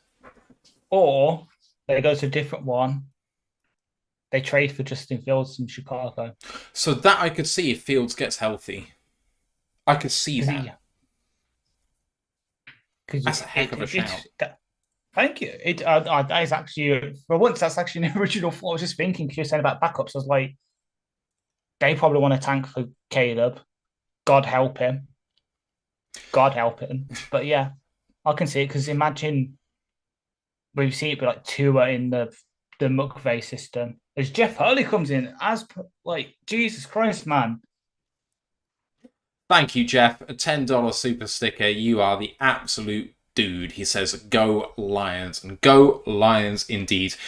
L. Juddum says, I saw the Vikings put interest in Jameis. I do not believe the source on that rumour. However, it is something that I said they should potentially do a couple of days ago on this channel. Just because he's a backup quarterback who has, he's done it and he's also failed to do it. But it's at the upper end of what they should be able to get, to be honest. So some of the advanced metrics are coming out for some of the stuff. Jimmy G has a completion percentage over expected of minus 25.6. This is admittedly we can't talk Goff kind of does have a bit of the short stuff today, so his A dot is 5.6 yards, but whatever. It's working. It's working. If they can't stop these short underneath passes, you take what you're given. And so our Raiders guy, Hammer, basically said the DBs are good, we don't give up anything deep, we bend, don't break, and we let you have it underneath. It's exactly what's happened, but we have put up 16 points on that basis in the first half. So, you reap what you sow. It's and the exact opposite of last week, because the Raiders, as quite pointed out on the Detroit Lions podcast earlier this week, which I finally got around to listening, the Raiders have set up to stop that underneath middle of the field stuff with Roquan, Patrick Queen, Hamilton. The Ravens. Raiders. The Ravens, yeah. Yeah. The Raiders is the Raiders run the kind of, it's like a weird mix between the Belichick scheme and the Fangio scheme. You're right in terms of the quality of quarterback doesn't really reflect whether it's a good defense or not. But I would argue you can only beat what's in front of you, and they've held all the quarterbacks they've faced, bar Josh Allen, to like 20 points. That's not bad, whoever you're facing. Even bad quarterbacks score points. So exactly, yeah, true. yeah. Well, you can guess who this is going to be, but Laporta is the only tight end in NFL history to log 3+ receptions and 35+ receiving yards of each of their first 8 career games. Jesus Christ. Love it. Yes, the Red Wings have equalised as well against Islanders. It's 2-2. Freeland says, is Broderick Martin playing? He is, but potentially he's only had 3 or 4 snaps. I've not seen. Well, actually, I don't know. He might have had significant snaps and just been burned in that drive that Jacobs had. Yeah, I've seen him on a couple of the third and shorts, but I think that's the most I've seen from him. Yeah, Dan Pask says, wanted to share this from Ari Meriov. Says, Devontae Adams catches in the first half 0. Jacoby Myers catches in the first half 0. Michael Mayer catches in the first half 0. Which is a lovely stat line, and long may that continue. Yeah. Ash, I know that you need to get away, and we're probably going to come out of the half in a moment, so I just want to give the floor to you to say anything you want to say before you get some well-earned rest. Hopefully, the defense can continue their momentum. I know, obviously, the last proper drive wasn't that good with Jacobs running it over, but it's half-time. We can hopefully make some adjustments. I know some people say that halftime adjustments don't technically exist. You should always be making adjustments, but just to stop the run and then the offense, just keep that momentum going. We finally found our groove again. Let's just keep it going, and we should be able to put points up here, and we can make this a big blowout. I know I say a bit closer than people expected. I can see it being a nice double-digit win now. We just got to keep things going. Just had a comment from someone saying, Brian Three Cushion says, my grandfather was born in Pensilva, I think near Cornwall. Is it near you guys? So I'm just having a look at Pensilva now. And Pensilva is slap bang in the middle of Cornwall. It's not too far away from East Cornwall. It's near Plymouth. It's not too far away from Padstow and St Austell. It is about 2 hours drive away from me in Bristol, maybe 2.5 hours. Ash, obviously, significantly further away for you. Have you ever been to Cornwall? Yeah, like once on like a family holiday when I was like, it's about 13, 14. Way back in the good old days. Brian, you should absolutely go and visit if you haven't. Cornwall is humbly God's country. Lomas Brown being inducted as we see at halftime. I wish I was there to see that with all the guys there, with Calvin and Herman and whatever. It's a deserved inductee into the pride of the Lions, so congratulations to him. Freeland says, my ancestors were the lords of Dumbarton Castle. Dumbarton. Nice. Anyway. I was going to say, don't start this because I can bring up that my great-great-grandfather invented the modern-day bicycle, so... Well, with that, Ash, on your bike as we start the second half. There we go. The kickoff is away for the Lions. Ash, enjoy your sleep. Hopefully the rest of the game goes well for us and you wake up to a Lions victory. Have a good day at work and I'll see you for the review show. Yeah, review show and trade deadline. Let's go. Let's go. Right, everybody, I am going to need your help tonight because going solo at this sort of thing is no joke. So any comments, anything in the chat that I can use, I will appreciate you guys very, very much for doing that. All right. Here we go. I do appreciate having Monday Night Football as the calling crew because sometimes you get some absolute dog shit commenting on the Lions. All right, start of the second half. Jimmy G is in shotgun. Changes to play. And takes a snap. He's looking to the right, locks on and throws. Caught by Devontae Adams for a gain of 11 and a Raiders first down to start this second half. He is shaking his head after that catch. Like, Should have tried that before. 1 reception on 3 targets for 11 yards. First down and 10 for the Raiders. At the 36-yard line. Jacoby Myers coming underneath the offensive line and hands it off. And Jacobs under pressure and goes down after a gain of 1 in 2nd down and 9.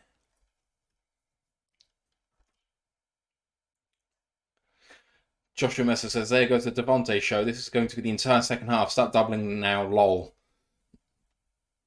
I think we've done absolutely fine against Devontae so far. I would be wanting to make sure that we're stout against the run right here. Marcus says, okay, here's another third quarter. I want to have us a good third quarter. And Brent says, a run stop. Finally. 2nd down and 9. I have not got the clock running. Oh, I do. Fake handoff, play action pass, sets up in the pocket, throws down the middle, and that is way over his head. It is incomplete. And it's 3rd down and 9 yards to go. Jimmy G had the man. It was Devontae Adams running from the X position on the left-hand side and contacted by Cam Sutton. But I do think that Adams ran into him more than anything else. Sutton was there, but he was just standing his ground. And now the Raiders come out at 3rd down. I think Garoppolo was on time on his throw, but Sutton just disrupted the route. 3rd down and 9. And JG takes a snap, and he's trying to escape pressure. He's going to get sacked. He's going to go down. Who is it? It's Julian Aquara. Julian. Oh, yeah, baby. Julian out there with a NASCAR package, comes from the edge, beats his man, and wraps up. And then Alex Anzalone actually falls on top of the quarterback after he loses his footing. I think that's somewhat likely given this crew that they're not calling something like that, as the punt is away. And Raymond receives it at the 20-yard line, and there's a flag down for a hold, and Raymond gets hit hard down at the 29-yard line. But this one is going to be coming back, and people calling for the medical team to come on for the Raiders. Number 45 is down, and that is Jakob Johnson, the fullback, who plays a lot of their plays. That is going to be a big loss for the Raiders if they don't have him going.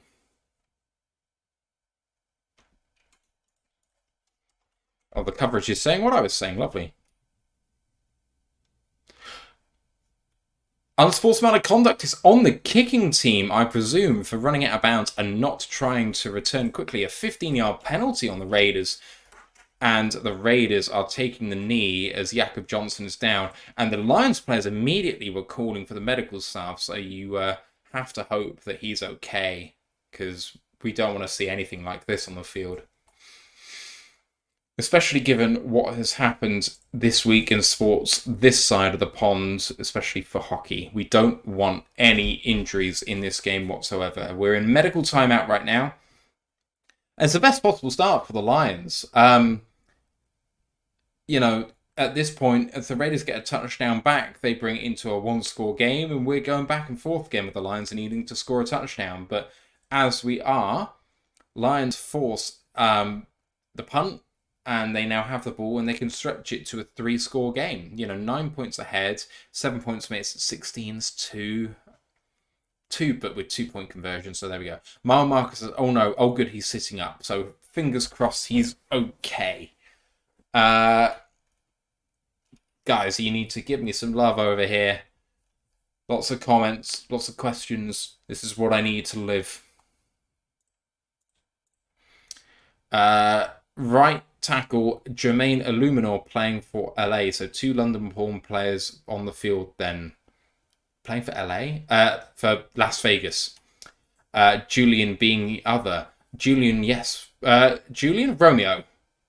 Romeo born in the UK. He is going to have the English flag on his helmet, or the British flag on his helmet, the week after next, or maybe this week, actually. I'm not sure. I don't think Julian was.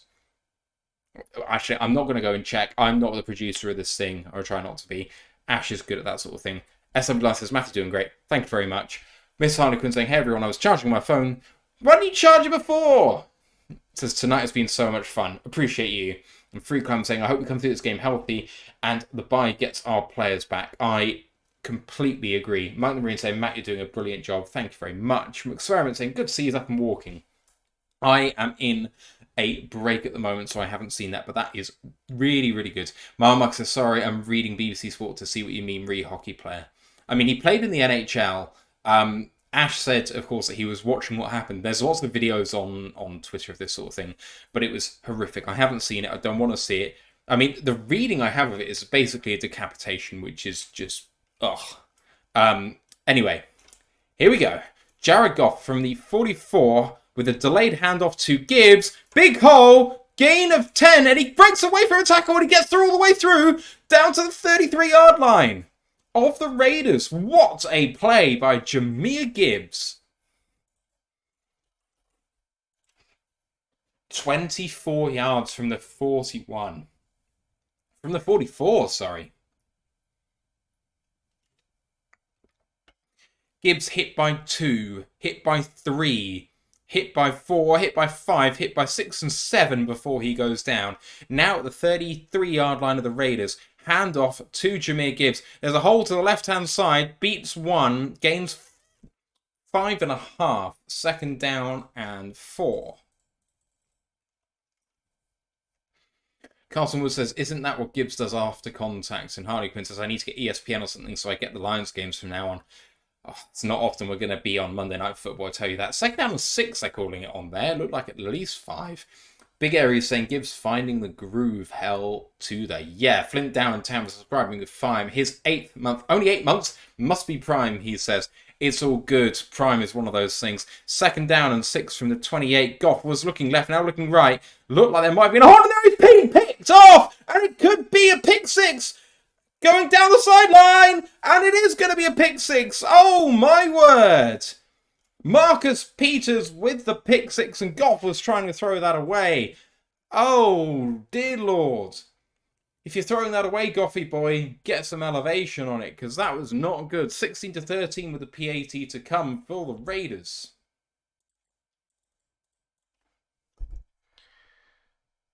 Oh, no, man. Don't do it to us.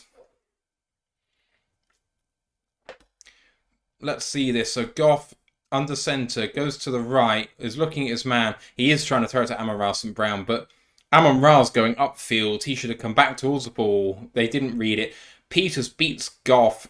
Sewell's chasing him back. It didn't happen. And the Raiders have the PAT coming up here. Carlson hits it, and oh, he almost dragged it wide, but it swung back in. 16-14. It's now a 2-point game. Oh man, that is not ideal. It wasn't a throwaway. He was genuinely trying to hit Amon-Ra St. Brown. Marcus Peters is a fast boy. Al Gentleman says, we are just keeping them in this. It is keeping it interesting. Not going to lie. Oh, okay. Jared Goff. He decided not to throw some interceptions, but he's decided to throw some interceptions today, which is slightly unfortunate. 20 of 27 now for 225, a touchdown, and a pick. Jahmyr Gibbs has really increased his rushing production on that drive, but to no avail. And Jimmy Garoppolo still has 42 yards of passing offense, gross, but still manages to be within a score here. Not ideal.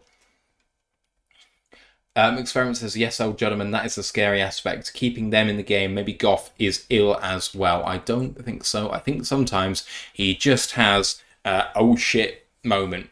But he's shown that he bounces back from these moments well. So I hope that he does that once again. Grandize says, Raiders doing Raiders things. That is why they are so tough to gauge.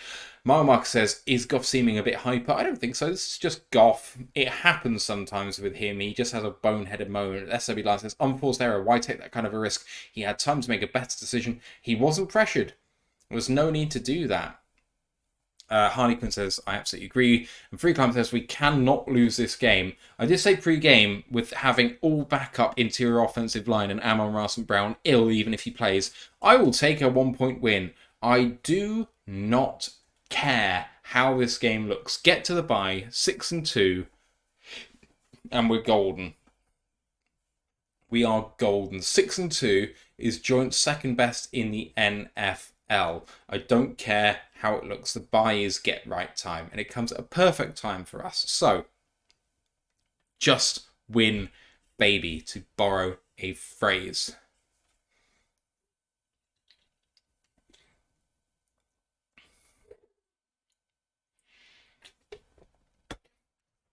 Jared Goff is absolutely going to get his chance to rectify things, because the Lions are going to be getting the ball back after this kickoff.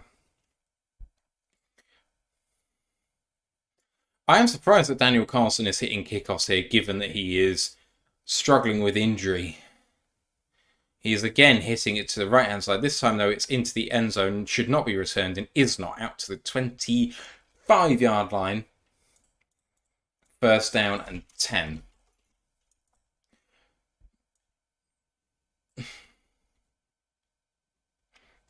All right, my marker says bye, but it seems like we often lose the game directly after bye. Not that I know that stats just feel that way. My marker, I would suggest it's just that the Lions are just not being a good team for a long time, and bad teams lose games. I don't think that's because the Lions necessarily are bad coming out the bye. And in fact, out the bye, most teams are about 65-70%. Goff, play action to start, looking to throw, checks it down to Sam Laporta, gains 6 yards, maybe 5. Let's see where he's marked. It is 5 yards, second down and 5.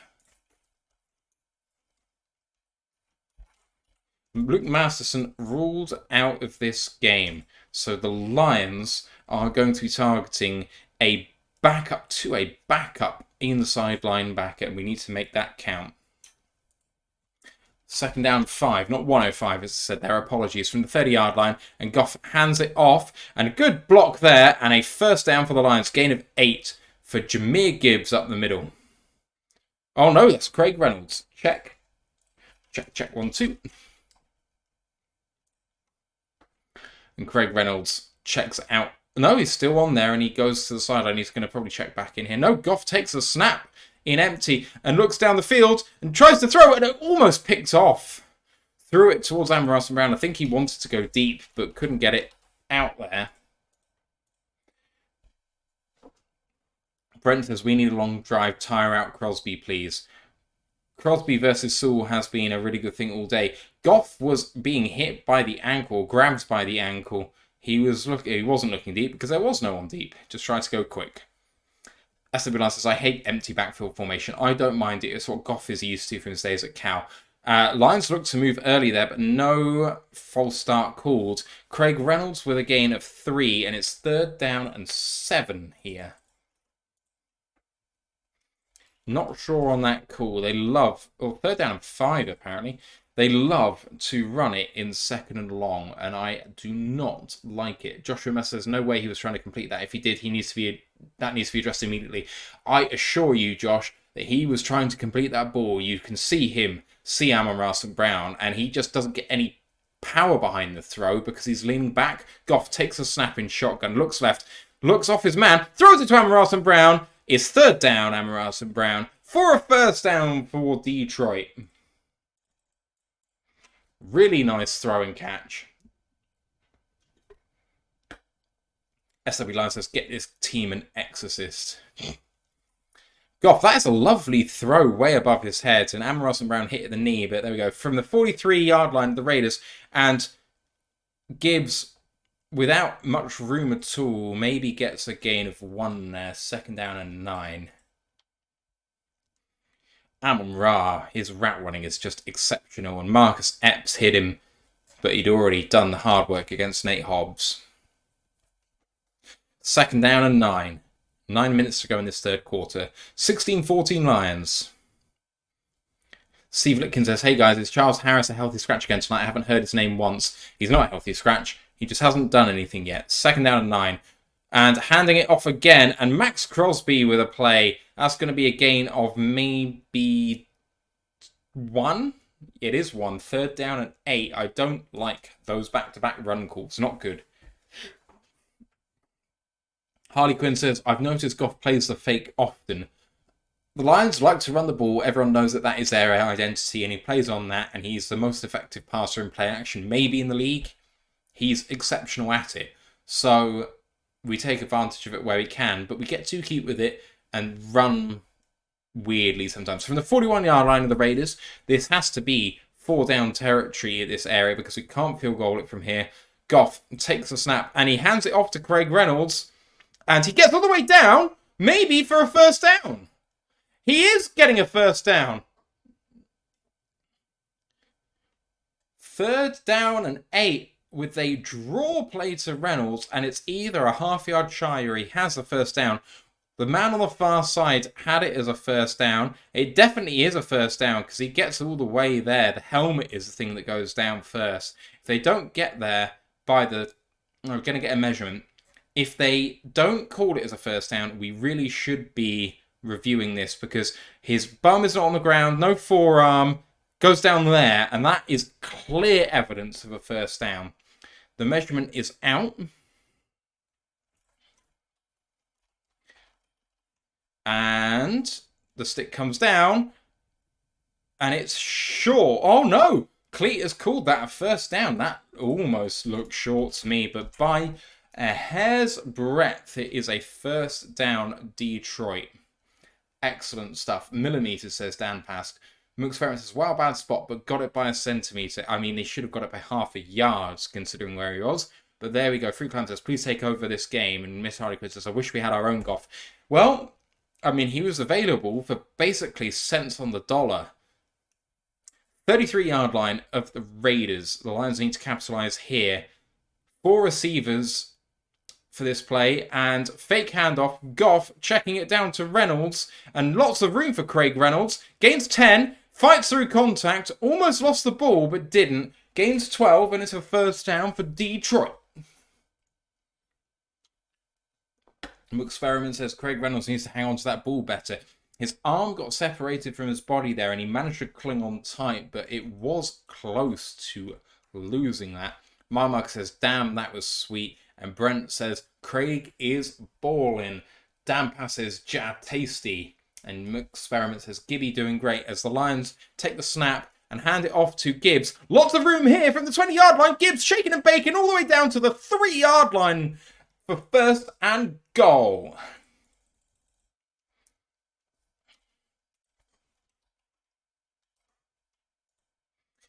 The Lions are first and goal, and after the pick 6, Goff is threatening to bounce back here. Lovely blocking by Sam Laporta on Max Crosby there. Fenced him off absolutely fantastically. Out at the 4 on reflection by me. Permy. Dan Campbell loves it. First down and goal from the 4. Heavy set in the formation here.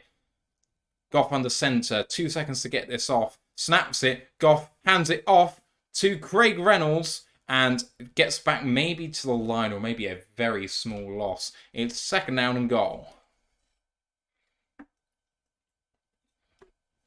Lions are 1 of 3 on red zone drives here for touchdowns. 6:06 in this third quarter. Second down and goal. Sam Laporta as an H-back here now splits out. Heavy set then again for the Lions. And they hand it off to Craig Reynolds again. Up the middle. And he gains 1 this time.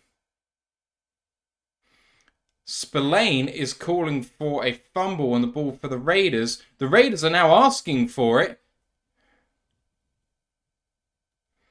Max Crosby is saying he has it.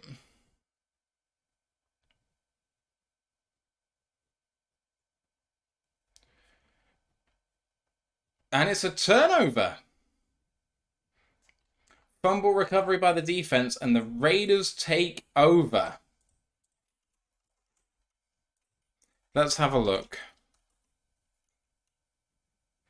I couldn't see anything. The first thing I could see... Oh, Crosby rips it out, but he looks down.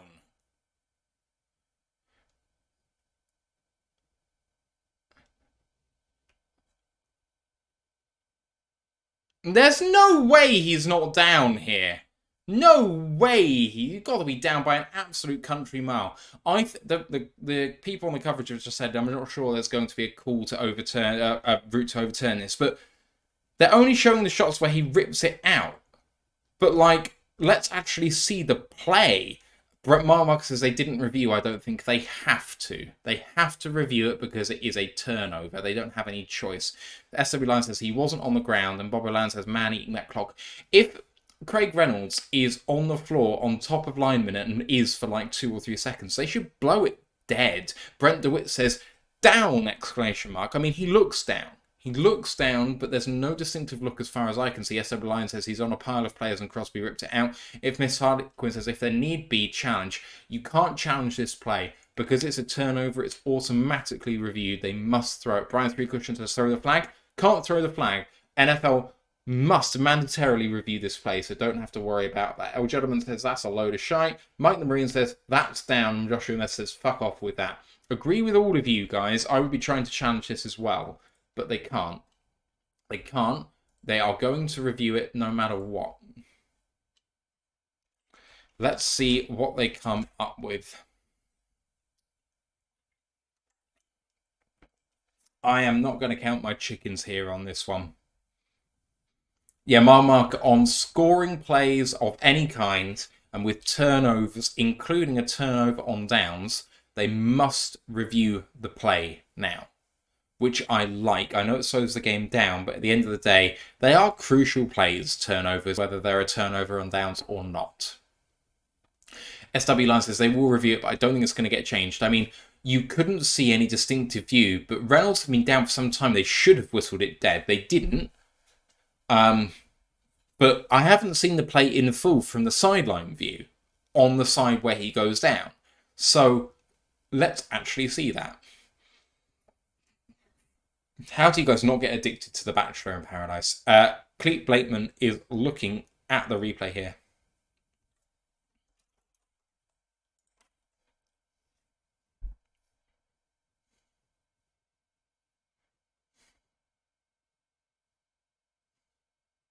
Here's the call.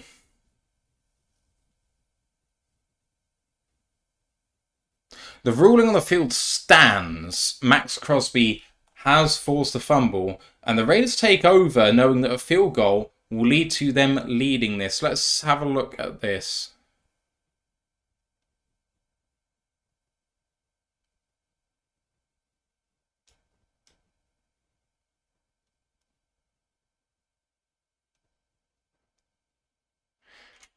I can't believe that. It looks like it's clearly down to me anyway. First down and 10 from the 3-yard line. And that's a false start for the Raiders. They're going to be backed up to the 1.5-yard line.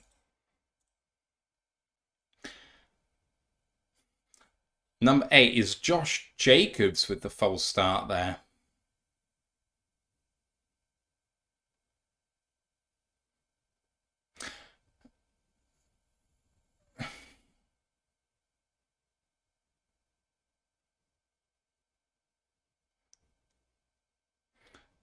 Good play by Max Crosby. Whether it's a good call or not, it's a good play by him to even put the cat amongst the pigeons. Run up the middle by Josh Jacobs, and he gets all the way out to the 7-yard line.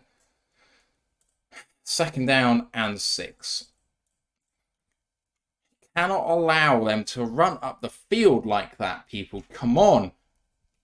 Big Airy says, ref, buy me a drink or two if you're going to screw me. Second down and 5. 5:07 in this third quarter. Second down and 5. Cam Sutton calling for energy. And a throw to the left. And a big hit by Cam Sutton on Hunter Renfro after a quick throw. Third down and 4.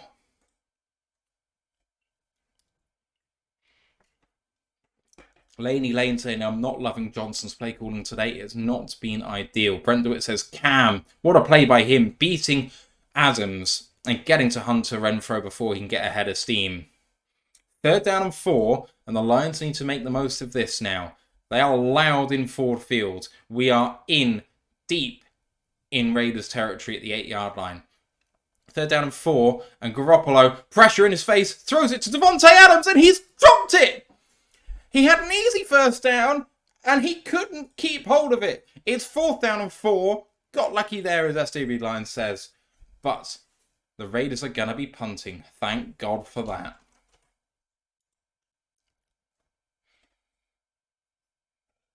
Joshua says, punt the ball, punks, instant karma.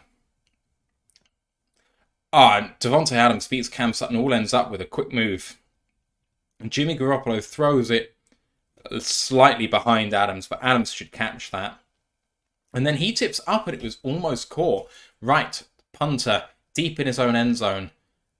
Gets the ball away, no pressure on him. Can it be returned? It can. Khalif catches it at the 40, comes to the right-hand side, beats several, but then gets hit hard. And, Raiders player tries to get in his face as Michael Mayer. Could have got called for taunting there, but got away with that. Lions take over near midfield. With a chance to go up 2 scores. Once again, SW Lions says it's never easy to be a Lions fan. I mean, it felt like it the first half of the year. I have to say, Mark says, who all's been running for us tonight? So, let me give you the stats so far. So, in this game, the Lions running the ball are 25 for 115. At 17 carries for Jahmyr Gibbs for 82 yards. That's 5 yards a carry, or thereabouts. Craig Reynolds, 7 for 35. That's 5 yards per carry, with Cleve Raymond 1 for -2. El Jodman says, please get points. And McFerrin says, Khalif got pinballed by Michael Mayer, the tight end drafted after Laporta is a special teams monster. If that's all he is, that's all he is. Miss Harley Quinn says, Matt, has Myers been making plays tonight? Not on offense. He has not been targeted yet. And he is, for me, fantastic. So the fact that he hasn't been targeted is egregious. But Garoppolo has only passed 12 times in this game so far. Run the ball 17 times, pass the ball 12 times, so they are not exactly a balanced offense. Expect that to change if the Raiders remain behind, although the Lions do need to actually get a score on the board in the 3rd quarter. Mark said, is there any other runners, just those 3? It is just those 3. Freeland says, so many points, ... Carlton Wood says, did Mayer lead with the helmet? It's difficult because leading with the helmet and leading with the shoulder is just very, very slightly different, aren't they? So I don't think so. But maybe, I can't rule that out.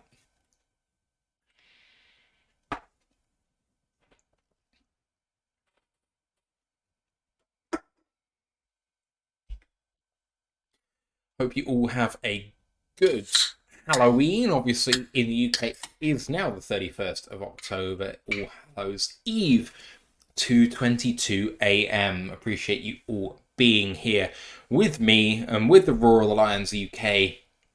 Joshua says, this game is starting to get me drunk, lol. Every Lions game, my man. Every Lions game. As we have another aerial look at Ford Field and Comerica Park. One of my favourite places in the world.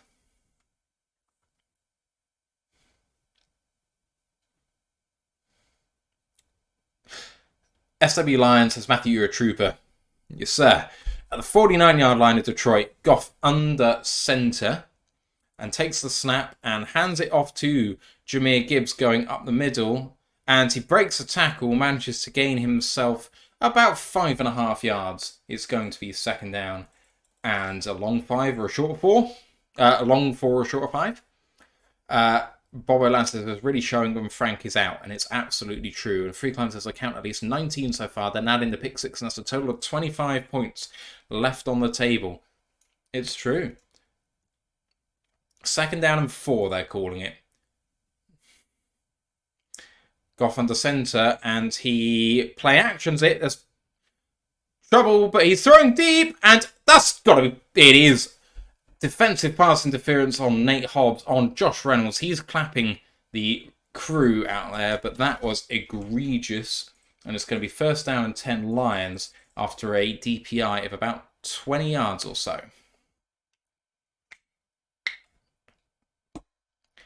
Oh, and Coyote Awasika is down. Coyote is down, and this is dire straits for the interior of the offensive line for the Lions. Dan Pask says, skipper incoming. It could well be, although he is a guard. Michael Neese, who was called up from the practice squad today, is a guard. So it's going to be interesting to see who they call up for our seeker. Oh, it was Eric Robinson, by the way, who called that. He got beaten by Josh Reynolds. And he basically tackles him. That's almost a rugby tackle. Mile Marker said, didn't he just start tonight? Our seeker has had one start so far this season, and he's filled in relief for an injury as well. Free Climber says, our seeker, indeed. He's up and he's leaving under his own power, but gingerly, slowly. He's a big boy, Coyote. I can't see who it is. Murdered his name? I did not. Our Sheikah. It is she, by the way, as in E-E. She, S-H-E-E. Not our Sheikah, our Sheikah. Or at least according to the lines when they put the phonetics of it. It is down skipper in at left guard. 3:20 to go. First down and 10 at the 27-yard line. Heavier set for the Lions and take the snap, and Gibbs up the middle. Misses one, misses two. He's going to go potentially all the way. It's a touchdown. It is. Jimmy Gibbs. Let's go. Jimmy Gibbs with number 2 on the season. That's a 27-yard run for the Gibbsy. And he celebrates with the fans in the crowd. Oh, that's a boy. Let's go. Let's go. Oh, we needed that, people. That gives us some breathing room against an offense which is not exactly doing stuff here. El Gentleman says, Gibbs, breakout game. Mike Marine, touchdown, Gibbs. Brent DeWitt says, let's go, Bobo Land. Shout, mile marker. Shazam, feel the crowd. Touchdown. Jeff Hurley with woo in the crowd. Oh, boy. All right, PAT upcoming. It is up. And it is slightly to the right-hand side, but it is good. 23-14 and a 2-score game in favour of the Lions. And this is Jahmyr Gibbs country now, people. It's taken him a while, but he is all smiles on that sideline. And we can be misfiring. We've left points on the table. And we are still doing this. Let's go. Carlton Wood says Gibbs with now over 100 yards rushing. And I am all here for stats like that. Yes, sir. The Lions victory song is playing, and I call it victory song rather than fight song because it calls for a Lions victory, and I don't like it unless we're definitely going to win a game because it feels premature to me. So I love the song, but do it when they're dead. Don't do it when they have life, especially when we continue to give them life. Jahmyr Gibbs has more rushing yards than the Raiders by 40 and 2 less receiving yards than the entire team. 10 less. Their stats are wrong, unless ESPN is wrong. Lions are kicking off here. Jack Fox, he's put it through the end zone every single time so far, and this one is as well, and they are coming out to the 25. Jeff Hurley says, that's awesome, partying in the stands. Free Climb says, damn, Hottie Humping gives like, how you doing? How you doing? Oh, man, the Friends reference is hitting hard today. Brent DeWitt says, nobody's bitching about using the 12th pick on a running back now. Oh, Brent, they will. Do not worry about it. They will absolutely do that. But yeah, Tapa Kortalainen checking in from Finland. Man, it's even later there than it is here. Just signing in, he says, my pillow was sucked in way too comfortable. Had to catch up on my own. I are pulling this one out solo, Matt. By the way, what a game for Gibbs, eh? It's been a fantastic game. I wasn't solo until the second half. Ash could do the first, but he's got work tomorrow. I've taken it off as Garoppolo with a heavy set is play actioning it, and he's looking down the field. No pressure, throwing it, and a really nice throwing catch too. Number 87, Michael Mayer. First down for the Raiders. There was plenty of people in coverage, but he found the one guy who went downfield, which isn't ideal for us. Really nice catch by Michael Mayer. Got down.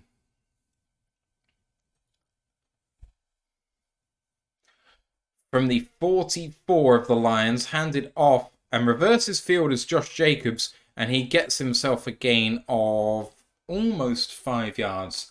2nd down and 5.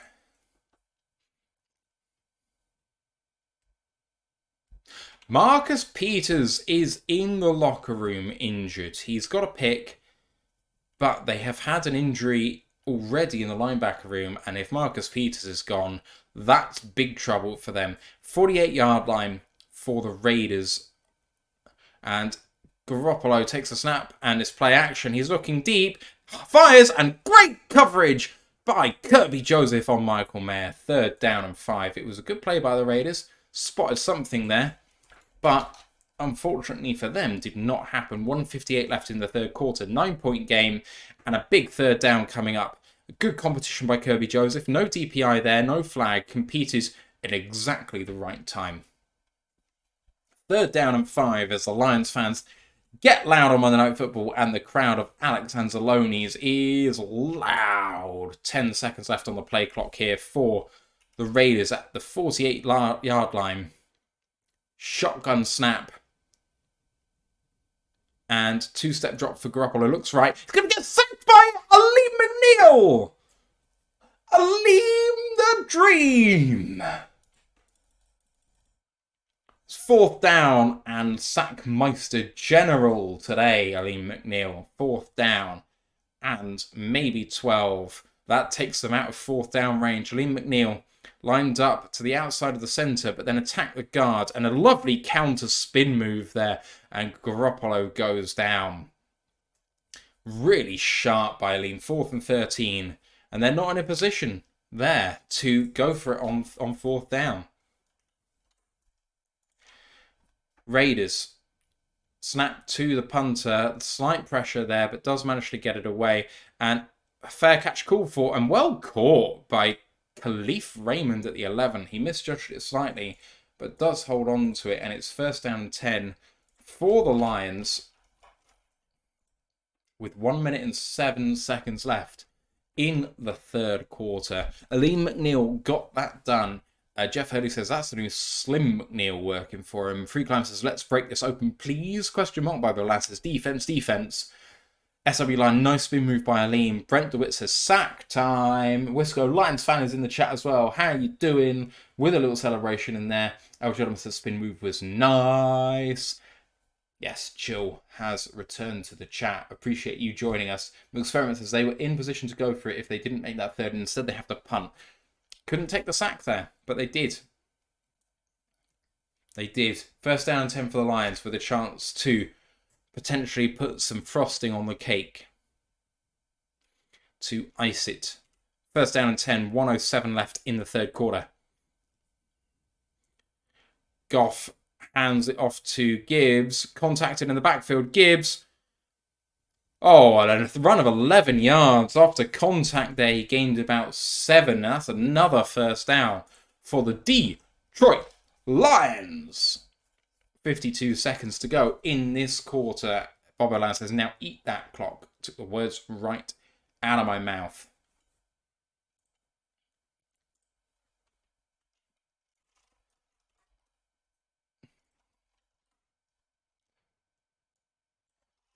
Goff under centre here.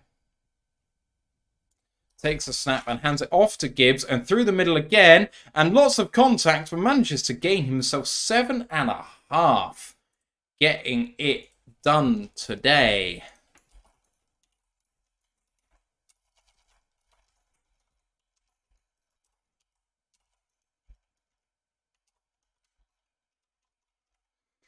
And the 3rd quarter winding down, 2nd down and 3. I think Goff's going to try and pull them offside here.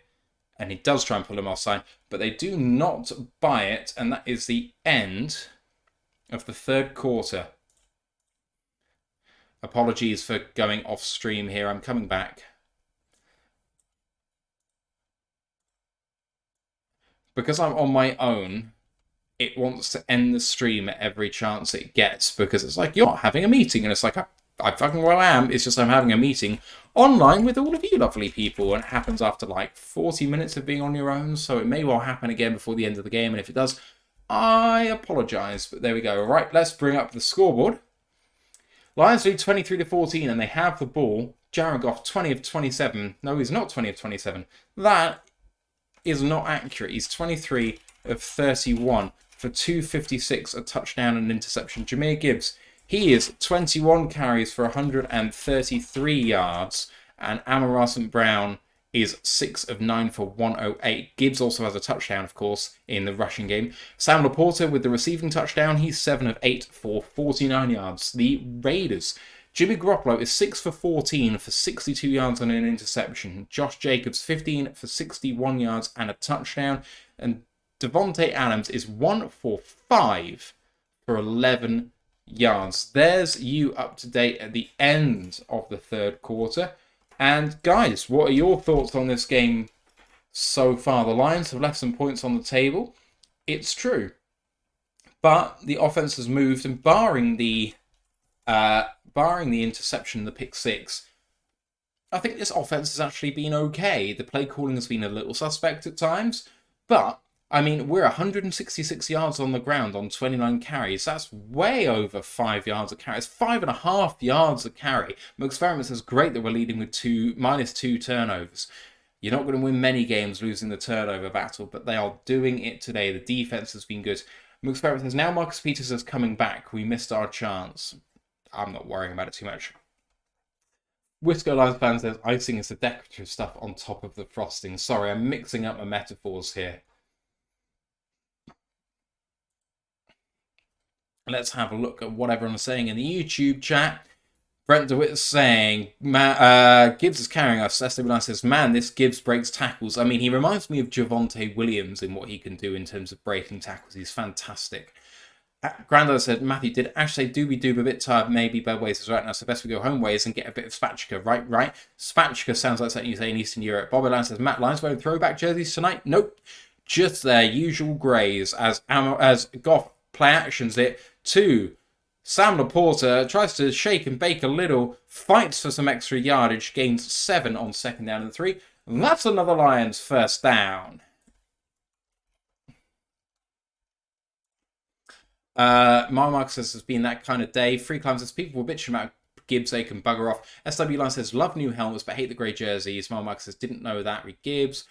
Jimmy Gibbs says, no, I'm not going to read that out about District 9. But there we go.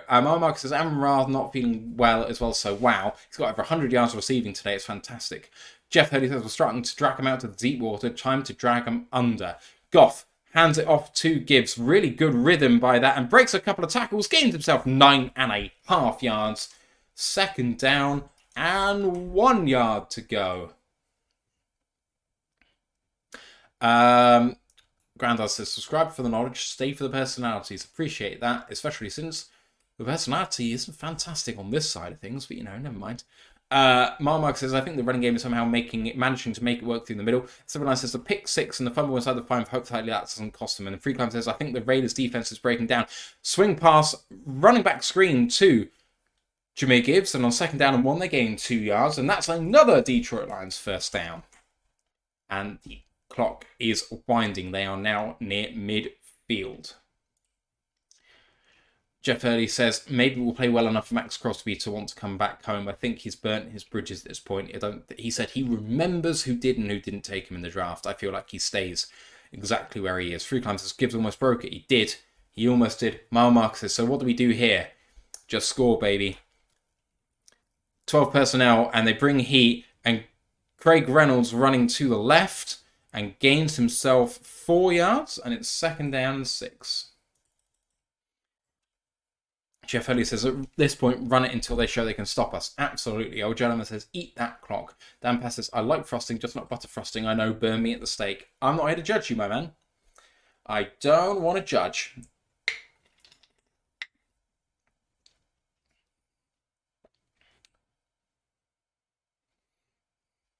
Second down and 5.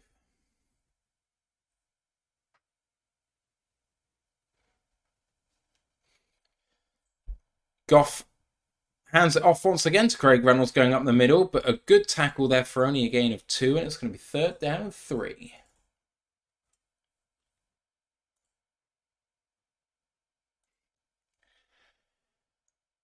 Brent says, this is the Monday Night Gibbs show. There's another Raider defender down.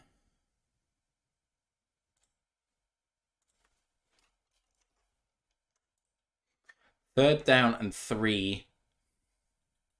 Mooks Ferriman says, I think Jerry Tillery is faking this injury. I wouldn't say that about Jerry Tillery. Not because he'd murder me at all. Flint's Hound and Down says, yep. Miss Harlequin's back in the chat saying hi. Because there's a medical timeout, I need to apologise. I need to just take a small comfort break while I can. So I will see you in 90 seconds. Please stay here. See you in a second.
I'm back. I'm sorry. Hey, A person. Oh, during the medical timeout, I needed to just quickly go for it in here. What's happened? What did I miss? The clock is running. SW Line says go for it, so I'm presuming that it's 4th down.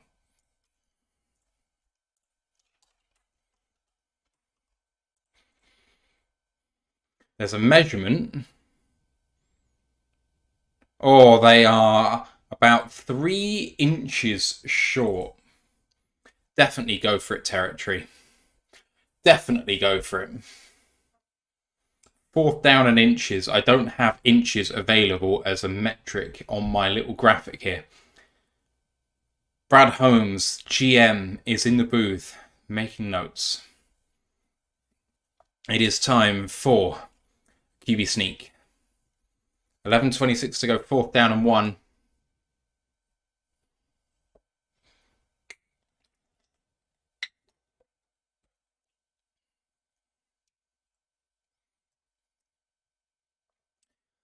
Annoying that I missed that play. Apologies, everybody.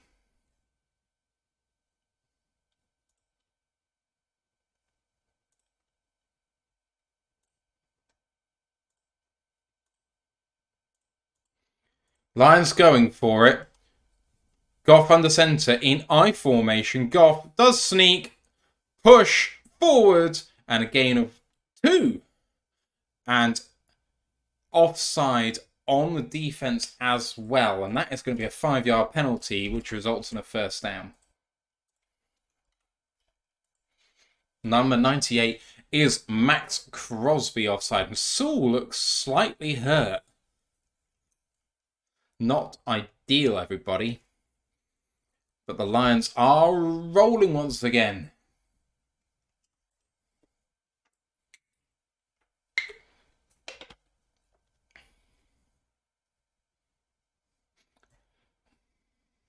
Flint down says, thanks, Max. And Juddman says, okay, keep running.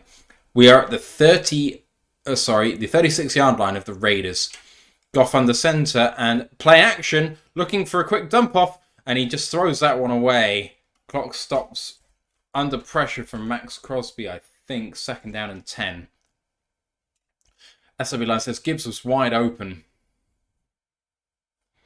Lions are in joint 2nd place in the NFC, ahead of the 49ers, who are 5-3, and a win here takes them to the 2nd seed.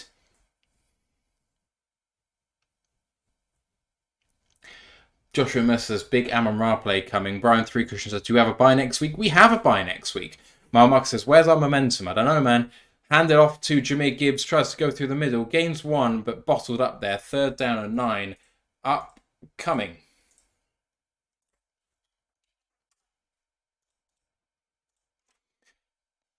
They're giving so much praise on the coverage to the Lions, it's almost uncomfortable. Jeff Early says, I've never felt a GM be so involved with the team. Holmes is involved. He's involved and he's not interfering.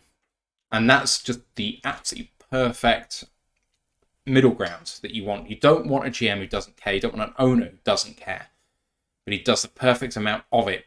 9-point game here for the Lions. 10 minutes to go in the game. At the 34-yard line, in shotgun, is Jared Goff.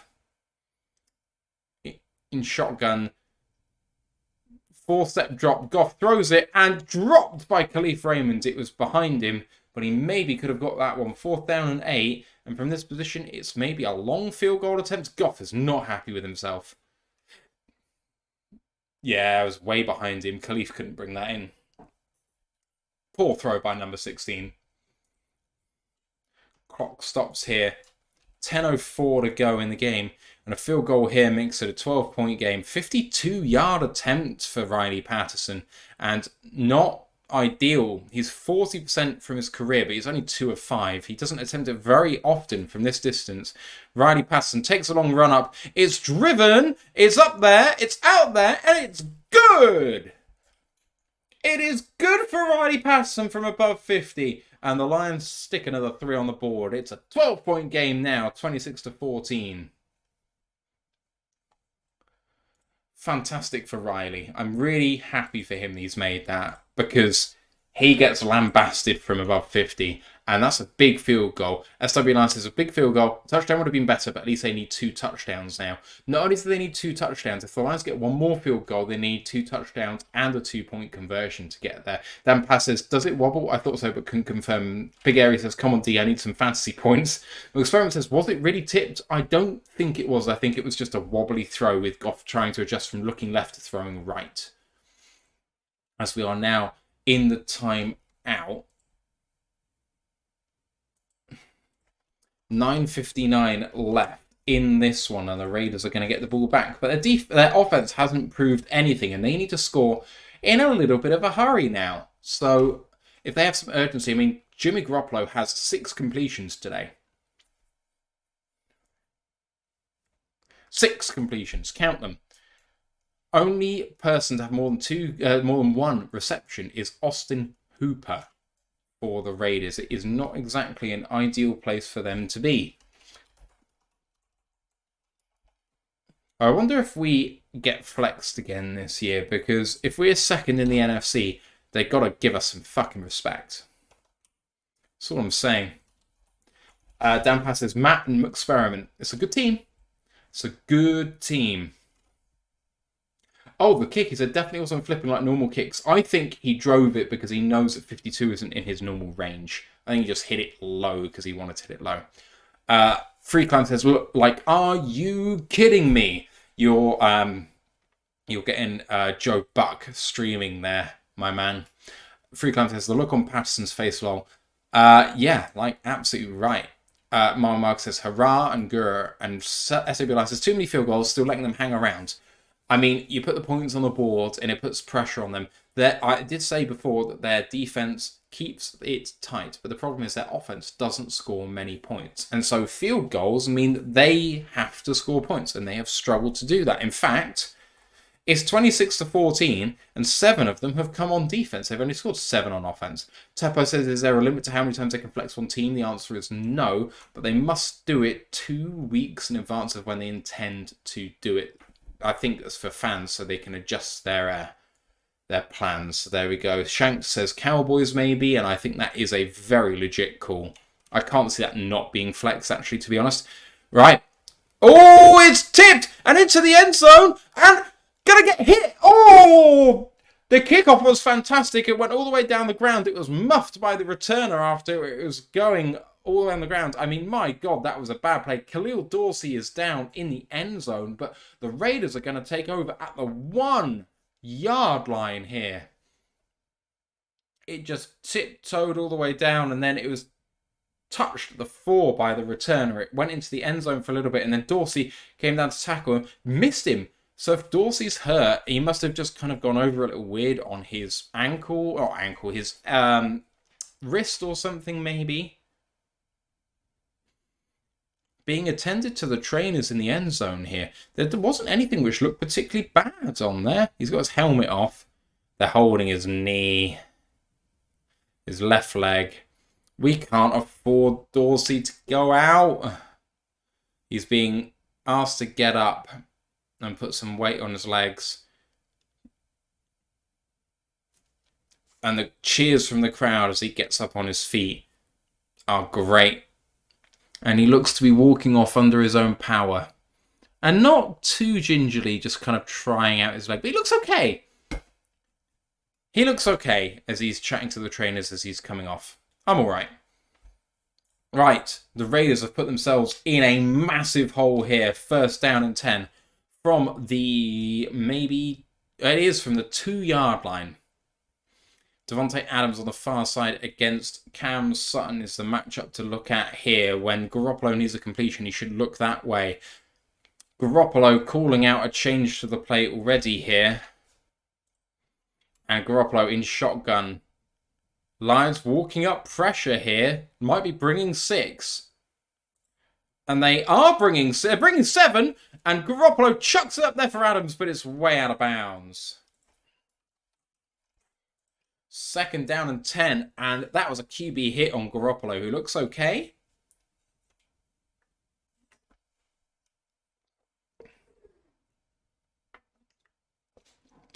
Josh Mercer says, if that was a good throw, Adams had something cooked, and he did.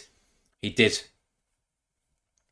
But, I mean, that's the point of bringing 7. You put the quarterback under such pressure, he doesn't have time to set himself. 9:49 to go in this game. Second down and 10 from the 2. Garoppolo, 2-step drop from the end zone, throws it quick. Oh, Garoppolo is hit below the leg, around the knee. That is roughing the passer, but Garoppolo is in trouble. Oh, Garoppolo is in trouble. Definitely roughing the passer. 100% I saw it live. You can see him going into the shin of the quarterback on Jack Campbell. Not a good play by the Lions. Can't go low on a quarterback. Even if you trip, you can't go low. Campbell going up through the middle. And he just goes low. Doesn't get tripped up at all. But Garoppolo, oh, he's holding his leg after the hit. Knee hits his knee. Oh, Jesus Christ. I'm glad for Jimmy that he's okay, because my word, that was bad. 15-yard penalty. First down and 10 Raiders at the 17. 4-step drop for Jimmy, trying to escape upfield and escape to the right-hand side and throwing and caught. And it's Jacoby Myers, his first target of the day. First down and 10 for the Raiders. Freeland says now the backup scores for him. Jeff Hurley says he was tripped for fuck's sake. I didn't see that myself. Mark says a lot of tension here. Big Airy says he tripped a bit. He did trip, but he didn't seem to have any reason to trip for me. Shank7L says he was tripped I don't necessarily see that.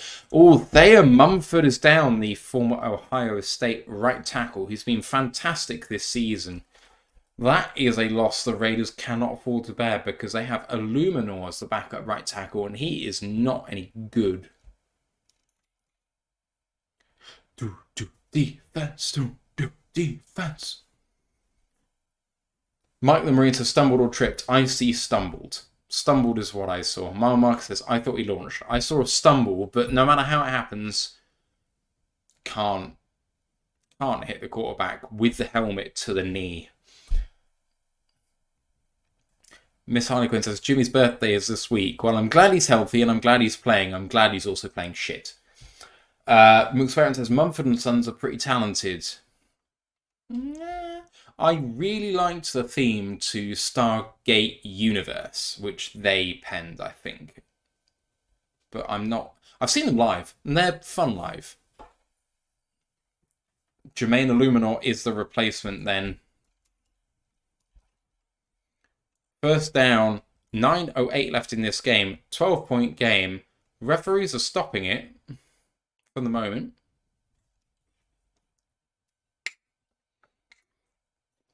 Raiders are the only team in the NFL to score 21 points or fewer in every single game this season.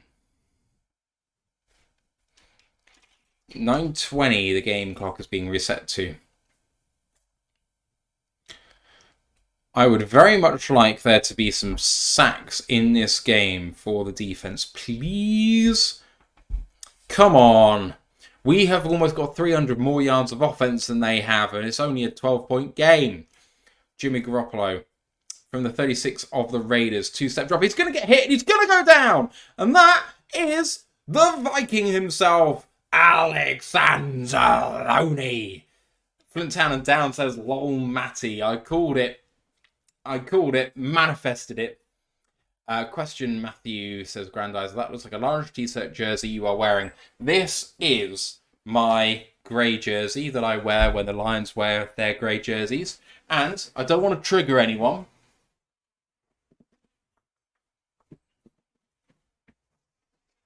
But I am standing for my guy, Kenny Golladay, who's still not been picked up by a team. He is a fantastic person and a fantastic player. And sacked again! Ali McNeil through the middle! It's his second! We are living in the backfield! Let's go! Jimmy Garoppolo goes down once again. Third down.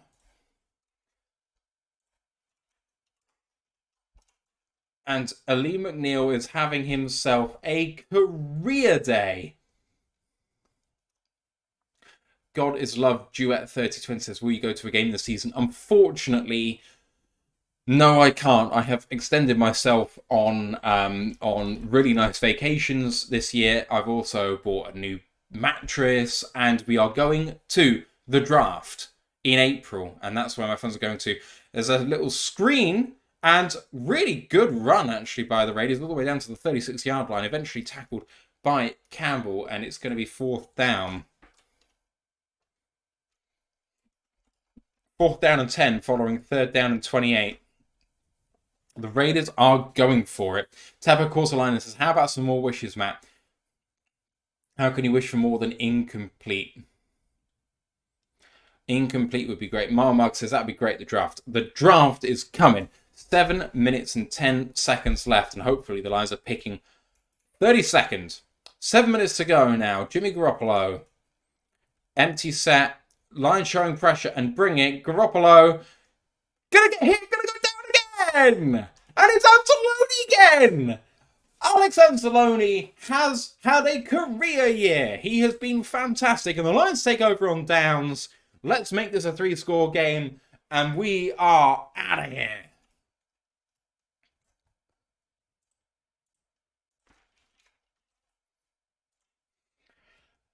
Goddess of Duet 3020 says, want to see you at a game, Matt. Royal Lions needs to represent. I've been to a game. I went to Bears Thanksgiving 2021 along with Michigan, Ohio State in that year, which was a fantastic game to go to. Michigan side. It was not great on the Lions side, but there we go. Drew Forsyth says, who's number 19? That would be my guy, Kenny Golladay. Jeff Hurley says, oh my goodness. Brent DeWitt says, sack attack. I mean, 3 in a drive is fantastic stuff. Miss Harley Quinn says, the energy is fire. Mark says, I thought Anzalone was a great catch. Watched him in New Orleans. I was jealous. Lions snap the ball and go run up the middle. And a really nice run for 11 yards by Craig Reynolds. And that's a first down for the Detroit Lions.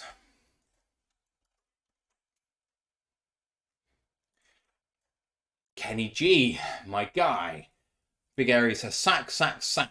Our gentleman says, good night, Raiders. They kept it interesting for a while, but then Experiment says, Anzo called game.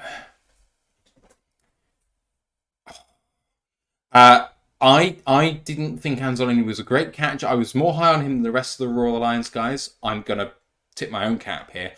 But even I didn't see this breakout year coming for him, and it has been a breakout year as Goff snaps the ball at the 17-yard line, and Reynolds breaks it out to the left-hand side, beats everyone for a gain of 14, and it's first down and goal from the 4.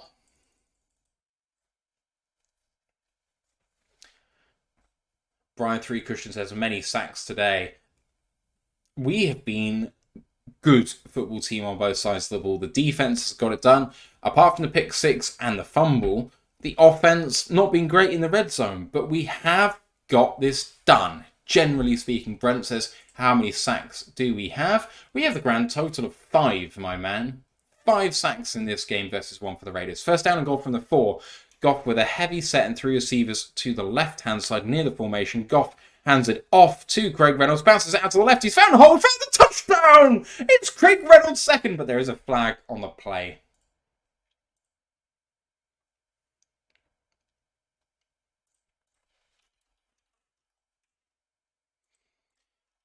Holding on the offense, number 70. That is Dan Skipper, the backup left guard. It's a shame, but it gives us more opportunity to take time off the clock on first down. I don't mind. I don't mind at all. Let's have a look at this again. Skipper. Yeah, there was a rusher, Robert Spillane, coming through the middle. He would have tackled him in the backfield, but Skipper falling over made sure he couldn't get there. It's a legit one. I like Skipper very much, but it is one of those things. Mike the Marine says, well done, Matt. Well done you, Mike. Dan Pass says, oops, sorry, spoke too soon, and F you, Cleat. There we go. Lions have more chance to kill clock here. I'm all for it. As Goff takes a snap and hands it off to Jahmyr Gibbs, and it's a gain of 2, and it's second down and 12.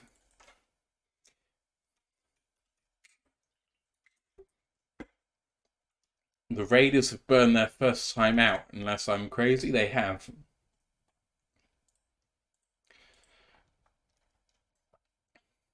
They are highlighting on Monday Night Football Hank Fraley, the offensive line coach, the very best in the NFL at his position.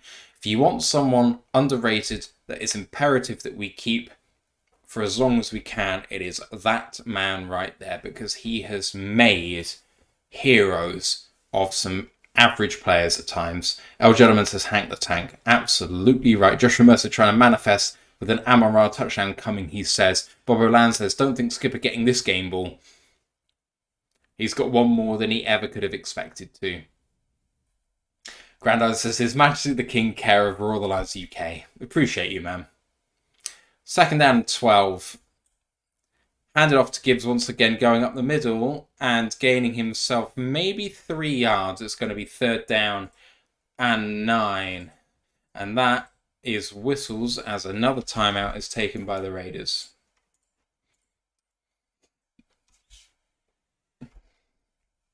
Mile Marcus says, do we keep at it even if we don't score? No. A field goal makes it a 2-possession game with a 2-point conversion. Unless it's fourth down and 1, fourth down and 2, I think that they make sure that this game is in the books. Jeff Hurley says, well, no, but hey, when the drugs come in and you win, it's all right. I was happy to take a 1-point win in this game because of how banged up this team is, especially on the offensive line. Raiders have good pass rushes, maybe not good in run defense, but they've got good pass rushes. When your backup interior offensive line are not that great at pass blocking, you know, I am going to take anyone I can. They're showing the Marcus Peters pick 6 at the moment. It's not ideal. SW Lions says, looks like they're settling for a field goal. Goff play actioning, throw to Sam Laporta, who drops it, and that's going to kill the clock. It's a shame. It's 4th down and 9, and I think this is going to be a field goal, and Dan Campbell has called for the field goal unit. He's slightly disappointed with that, but it is what it is. Jahmyr Gibbs having himself a motherfucking career day. 26 carries for 152. Like an absolute G-man.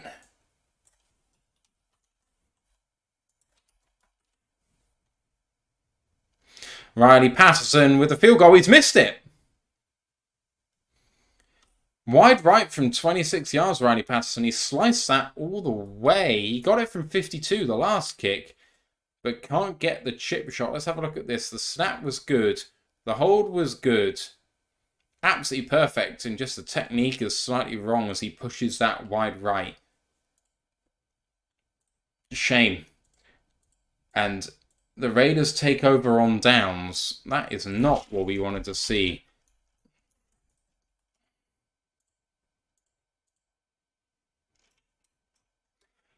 Dan Passer, Scott Daly is hurt. Why?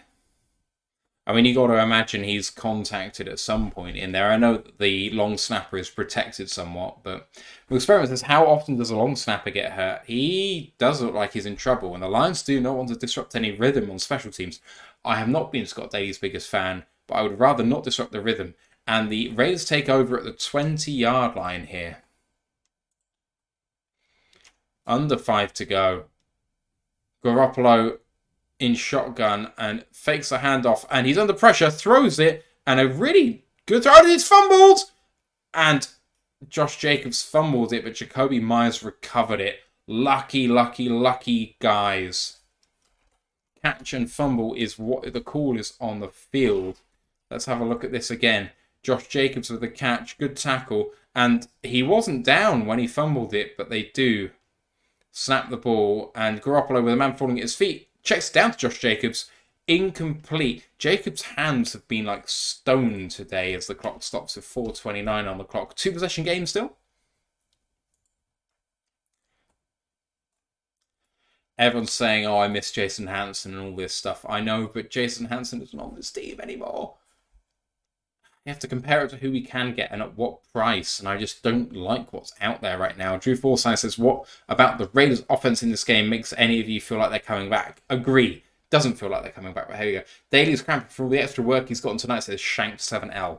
From the 40-yard line, it's 2nd down and 10, 4:29 to go. Garoppolo with a 4-step drop, looking left and going deep left and wide open, but he overthrows Devontae Adams. What is going on there with the coverage? Cam Sutton and Kirby Joseph all at sea, leaving Devontae Adams with about 6 yards of separation, and Garoppolo just missed him. Missed him.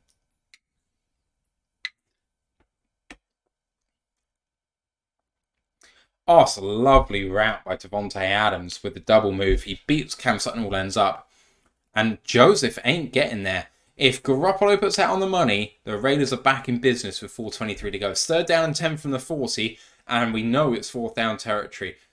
Lions look like they're bringing 6, and they are bringing 6, and Walker trying to get through the middle, and he's going to get sacked by Tracy Walker!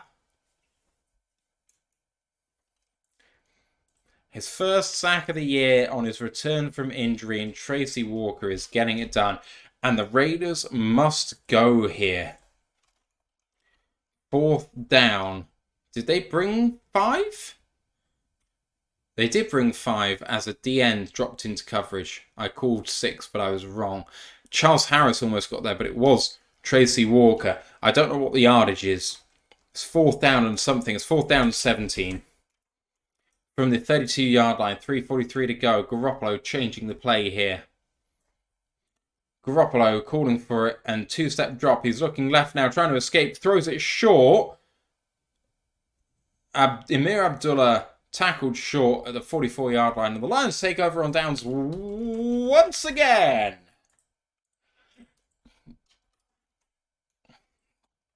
Got to feel like that's ball game right now. Have to feel like it. And with the Raiders only with 1 timeout, they're going to struggle to stop the clock here.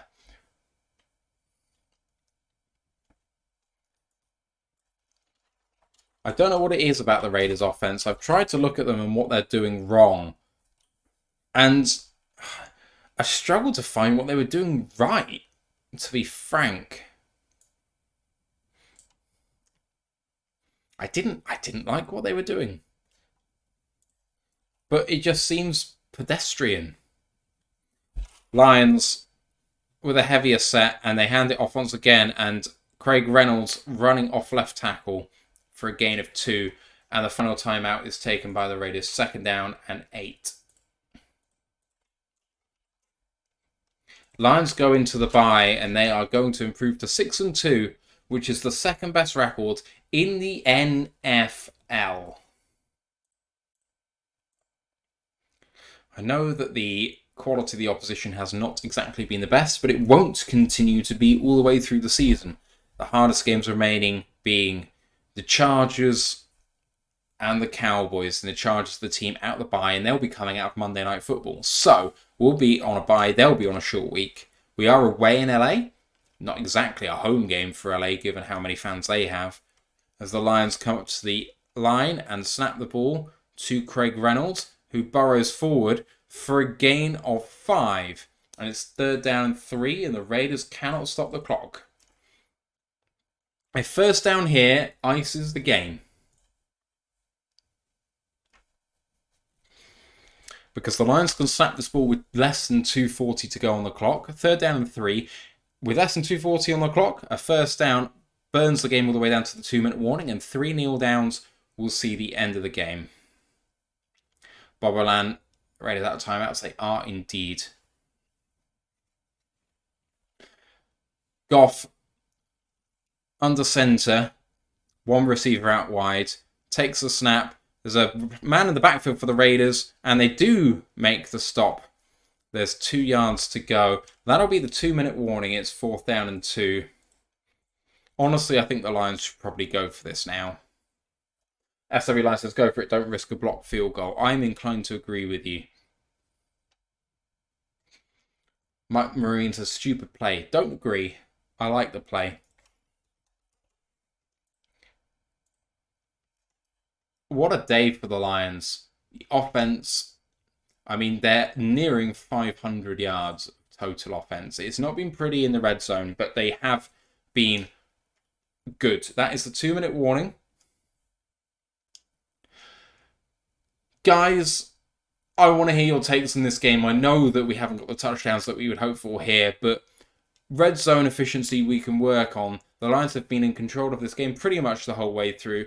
When we've had adversity, we have responded with points. But what do you make of the game? What's your big takeaways about what's happened? And me, this half has gone so quickly, I've got drinks to drink, so I'm going to be with you guys for a little bit. At 3:12 in the morning. Hope you're having a good Monday night. SWI says the mistakes are so frustrating. I think in a game of mistakes are frustrating, but they happen. Have a look at the Jags yesterday, full of mistakes in a good victory. Have a look at, the Chiefs losing to the Broncos yesterday, or the Eagles almost losing to Washington. Like, this league is so level right now. The Eagles don't look unbeatable, and they're 7-1 in the sole lead of the entire NFL. So at the moment, the record's what counts, and I will get to efficiency and looking good and trying to get those wins when it comes to actually getting in the playoffs. Because at this point, with the Vikings with no Kirk Cousins, this division is ours now. SWI says, Matthew, yes, but the pick 6, the fumble inside the 5, and the missed chip shot field goal, those are killers. And they could be against a really good team. You're right. You're right. And we need to sort that out. And Goff has got those pick 6s in his locker. We've been very used to Matthew Stafford and his pick 6s like that. So, it's not something we haven't seen before. Madame Pass says, we've responded to the Ravens horror show, but have plenty more to clean up. Impressed with our O-line. I am very impressed with our backup offensive line. I completely agree. The offensive line should have done much worse. And, we've given up a sack and there's been a little bit of pressure. But for the most part, Goff has been fairly clean. So I'm very happy with it. Thank you very much to Muxperiment, who's tipped $5 off. $5 saying, enjoy your day off, Matt. What's left of it. Thank you for spending the game with us. No, thank you for spending it with us. Appreciate that very, very much. Grandizer says it's 8:14 here, so you, sir, must be in the Pacific time zone.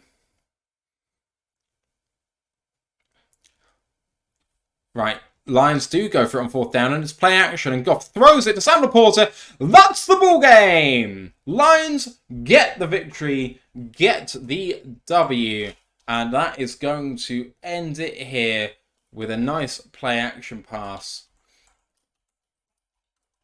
And here we go. That is the ball game.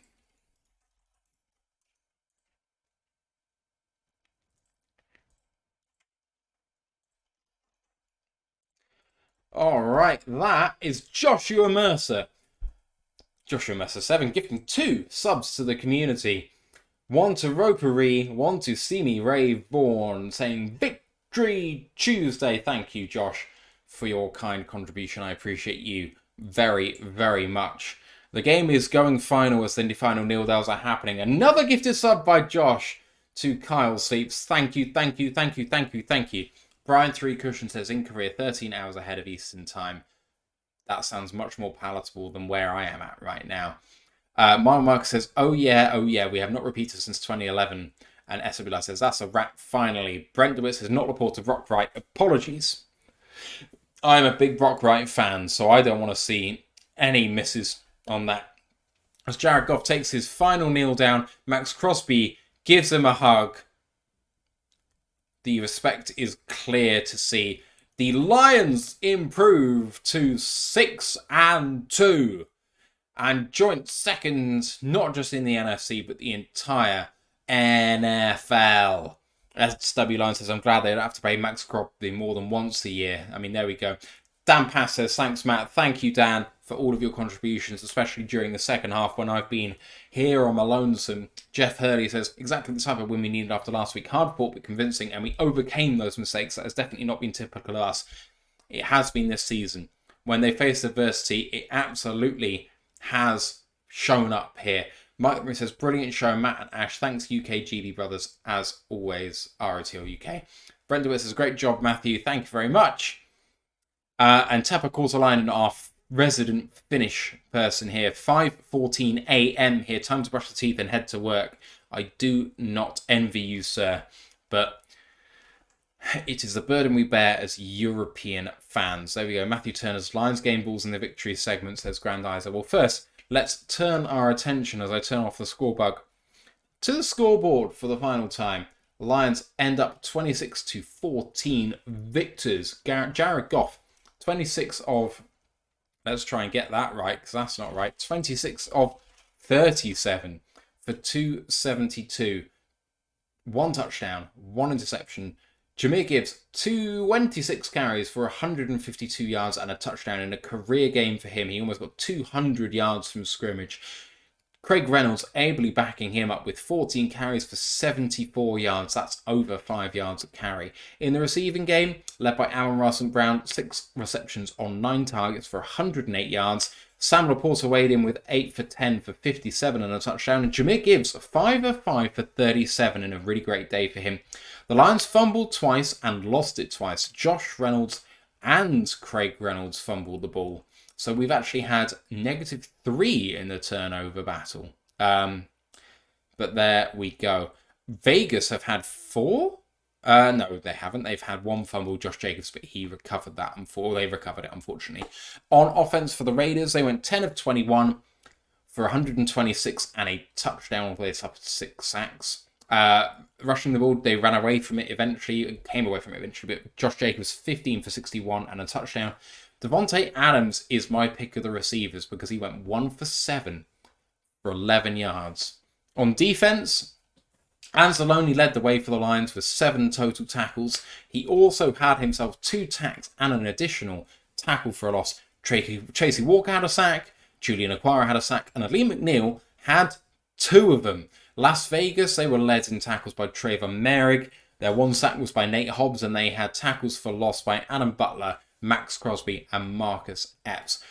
There were 2 interceptions in the game, one by Kirby Joseph, one by Marcus Peters, and otherwise Riley Patterson was 6 of 7 on the day, including a long of 52, but he did miss a chip shot field goal. And Daniel Carlson was 2 of 2 on extra points. Joshua Mercer says, thanks for the show tonight, man. Love the commentary every week, and I very much appreciate how you guys troop through the time difference. Very much appreciated. David Reinfurt has subscribed at Tier 1, his 20th month and 20 months in a row. David Reinfurt says, hell yeah. Joshua Mercer comes in with 5 more gifted subs to Sivman MI, The Hurley One, Guy Utah, JPS895, and Monite. Thank you very, very much to Joshua Mercer for his generosity tonight. In the YouTube chat as well, let's have a look. Victory Monday, says Grandizer. I mean, it is a Victory Monday, but it's Tuesday here, my man. He says Victory Tuesday later on. SW Line says, Matthew, you the man. Mile marker, friends from the Vikings and Seahawks texting me congrats. I mean, they are... Why? Why would they do that? I don't understand. What else do we have here? Brent DeWitt says, cheerio. Thank you, Brent. Appreciate you very much for being here for the college show and for this as well all the way through. Mile marker says, Reynolds, well done. SW says, I will say this. Past Lions teams would have lost this game because of the mistakes. The team overcame them. Credit to them, but make it easier and stuff going forward. I hope and dream for a Lions team that makes things easy on themselves. Jeff Hurley says, thanks, Matt. Sweet dreams, Lions. Absolutely to you as well, sir. Dan passes, woohoo, David and Josh. Lol Victory Tuesday. And Joshua says, let's fucking go, Dan. Mike the Marine with a gifted sub as well. Fantastic stuff. Oriaxo, the recipient this time. Thank you very much. Brian 3 Cushion, enjoy the rest of your stay in Courier. Thank you for that too. Few thoughts from me about the offense. It was a lot of underneath work today, and a lot of that was scheme related. The Raiders do not give up stuff deep. If you listen to our preview show with Hammer, who was an exceptional guest, if you haven't listened to it and you want to hear good conversation, it was really nice. He was talking about the fact that they're a bend don't break offense who will not give up big plays down the field. So there was a lot of underneath stuff, which meant getting between the 20s was absolutely fine. But when the underneath stuff is all you have when it comes to the red zone, it tightens up. It becomes difficult because that's where they live. The Lions took what they could get in terms of field goals, and their defense was exceptional and backed them up. When it came to getting touchdowns, we had the one from Jameer Gibbs, which was like 27 yards out. That was a fantastic run, but that was late. Sam Laporta's one was more important, with the in-breaking route from the Y point on the right-hand side, taking advantage of the linebacker going out injured. And injuries very much benefited us today against the Raiders. You know, we took advantage of that, but that's what good teams do. They don't worry about the why and the how. They get it done. Goff averaged over 10 yards per completion, although it was more like 8 yards per attempt, but I'll take it. Jameer Gibbs is the standout today. He got the load. We rushed for 222 yards on the ground, including the 2 kneel downs from Jared Goff, 224 without them. So Gibbs going 26 for 152. That is just under 6 yards per carry. I mean, absolutely fantastic. Chromon says, just a heads up that POD is going live after you're done in case you decide to raid. And thank you very much. I will do that. I just need to load up Twitch because I don't tend to do the Twitch website while I'm actually on stream. Let's have a look at the rest of the chat here. Harley Quinn says, wait, I got distracted by my phone. Is the game done? The game is done and the Lions are victors. 6-2. Mark says, I appreciate your summary. Drew Howard says, the off-tackle stuff we did, we started trying the third quarter, was there all night. I don't know. I mean, in the second quarter, they really shut that down. Streetwise says, hello from Shanghai. Hello to you, sir. I really want to come and visit China, especially Shanghai. It looks like a fantastic place to go and have some fun. Streetwise says, digging the content, ROTL. Thank you. We tried really hard at this. We have to, given where we are at. So, you know, if you, I mean, not that the people who cover the show, the team for a living don't put in the effort, but when you can go to the press conferences, go to training, go to the games, it's a lot easier. We are living off scraps and secondhand information. So, Mark says, great show. Thanks, Matthew. And you managed to not get too loud. Well, I'll find out tomorrow. Miss Harlequin says, tonight was so fun. Thank you very much. Experiment says, Gibbs MVP. Hard not to see that. Drew Howard says, Matt is beast mode. I'm here and I'm staying. This is what I'm all about. Who else can we highlight as MVPs? I mean, Allen Russell Brown basically didn't have a catch in the second half and still went over 100 yards. I mean, Sam Laporta, 8 of 10 for 57 and a touchdown, but he was also good in the blocking game too. I really enjoyed that. But on defense, Ali McNeil and Alex Anzalone were exceptional today. And I mean, Josh Jacobs did get some joy. There was that one drive where they took over going through the middle, but apart from that, they really didn't do a huge amount. It was really encouraging to see, especially when that is the Raiders' identity. You know, they got the Russian king. And, you know, they just didn't get anything going today. So I am delighted about it. I am very pleased. Let's see some more chat in here. Nameless Break says, let's effing go. Miss Harlequin says, true facts. I need to trade for Goff ASAP. You Pats aren't getting him. Goff's home. Goff is very much home. Big Area says the middle part of the O-line played well. The backup offensive line, which has been much maligned in recent years. I remember when Jeff Risdon said at training camp last year, don't even try to get these guys in the starting lineup because it's not going to go well for you. And they've come in today, and even our seeker went down, and we had Dan Skipper come in. He had a hold. Decker had a hold. Decker gave up a sack. Sewell was given trouble by Max Crosby all day. And yet we were still productive on the ground and Goff still had time to throw the majority of it. Drew Howard says Joe Buck was rubbish. Joe Buck is an interesting character. So there we go. Miss Harley Quinn says, I'm about to order my Lions PJs. I like that. Way Weary says, good teams win. Great teams cover. Thank you, Lions. Cashed -7. I was not confident they were about to do that, but they did. Marmark says, good night all. I've got to deal with the snow in the morning and work one pride. Enjoy your work. Enjoy victory Monday. Joshua Mercer says they played fantastic IMO in terms of the interior of the offensive line. I couldn't agree more. They were very, very encouraging.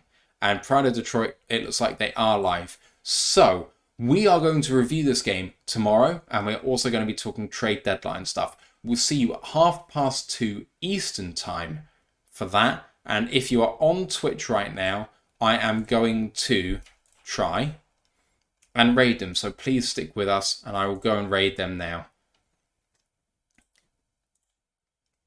As Chris Buffett is enjoying himself over there. Stick with us on Twitch as we do that. Thank you very much for listening and we'll see you tomorrow. Let's go Lions, one pride.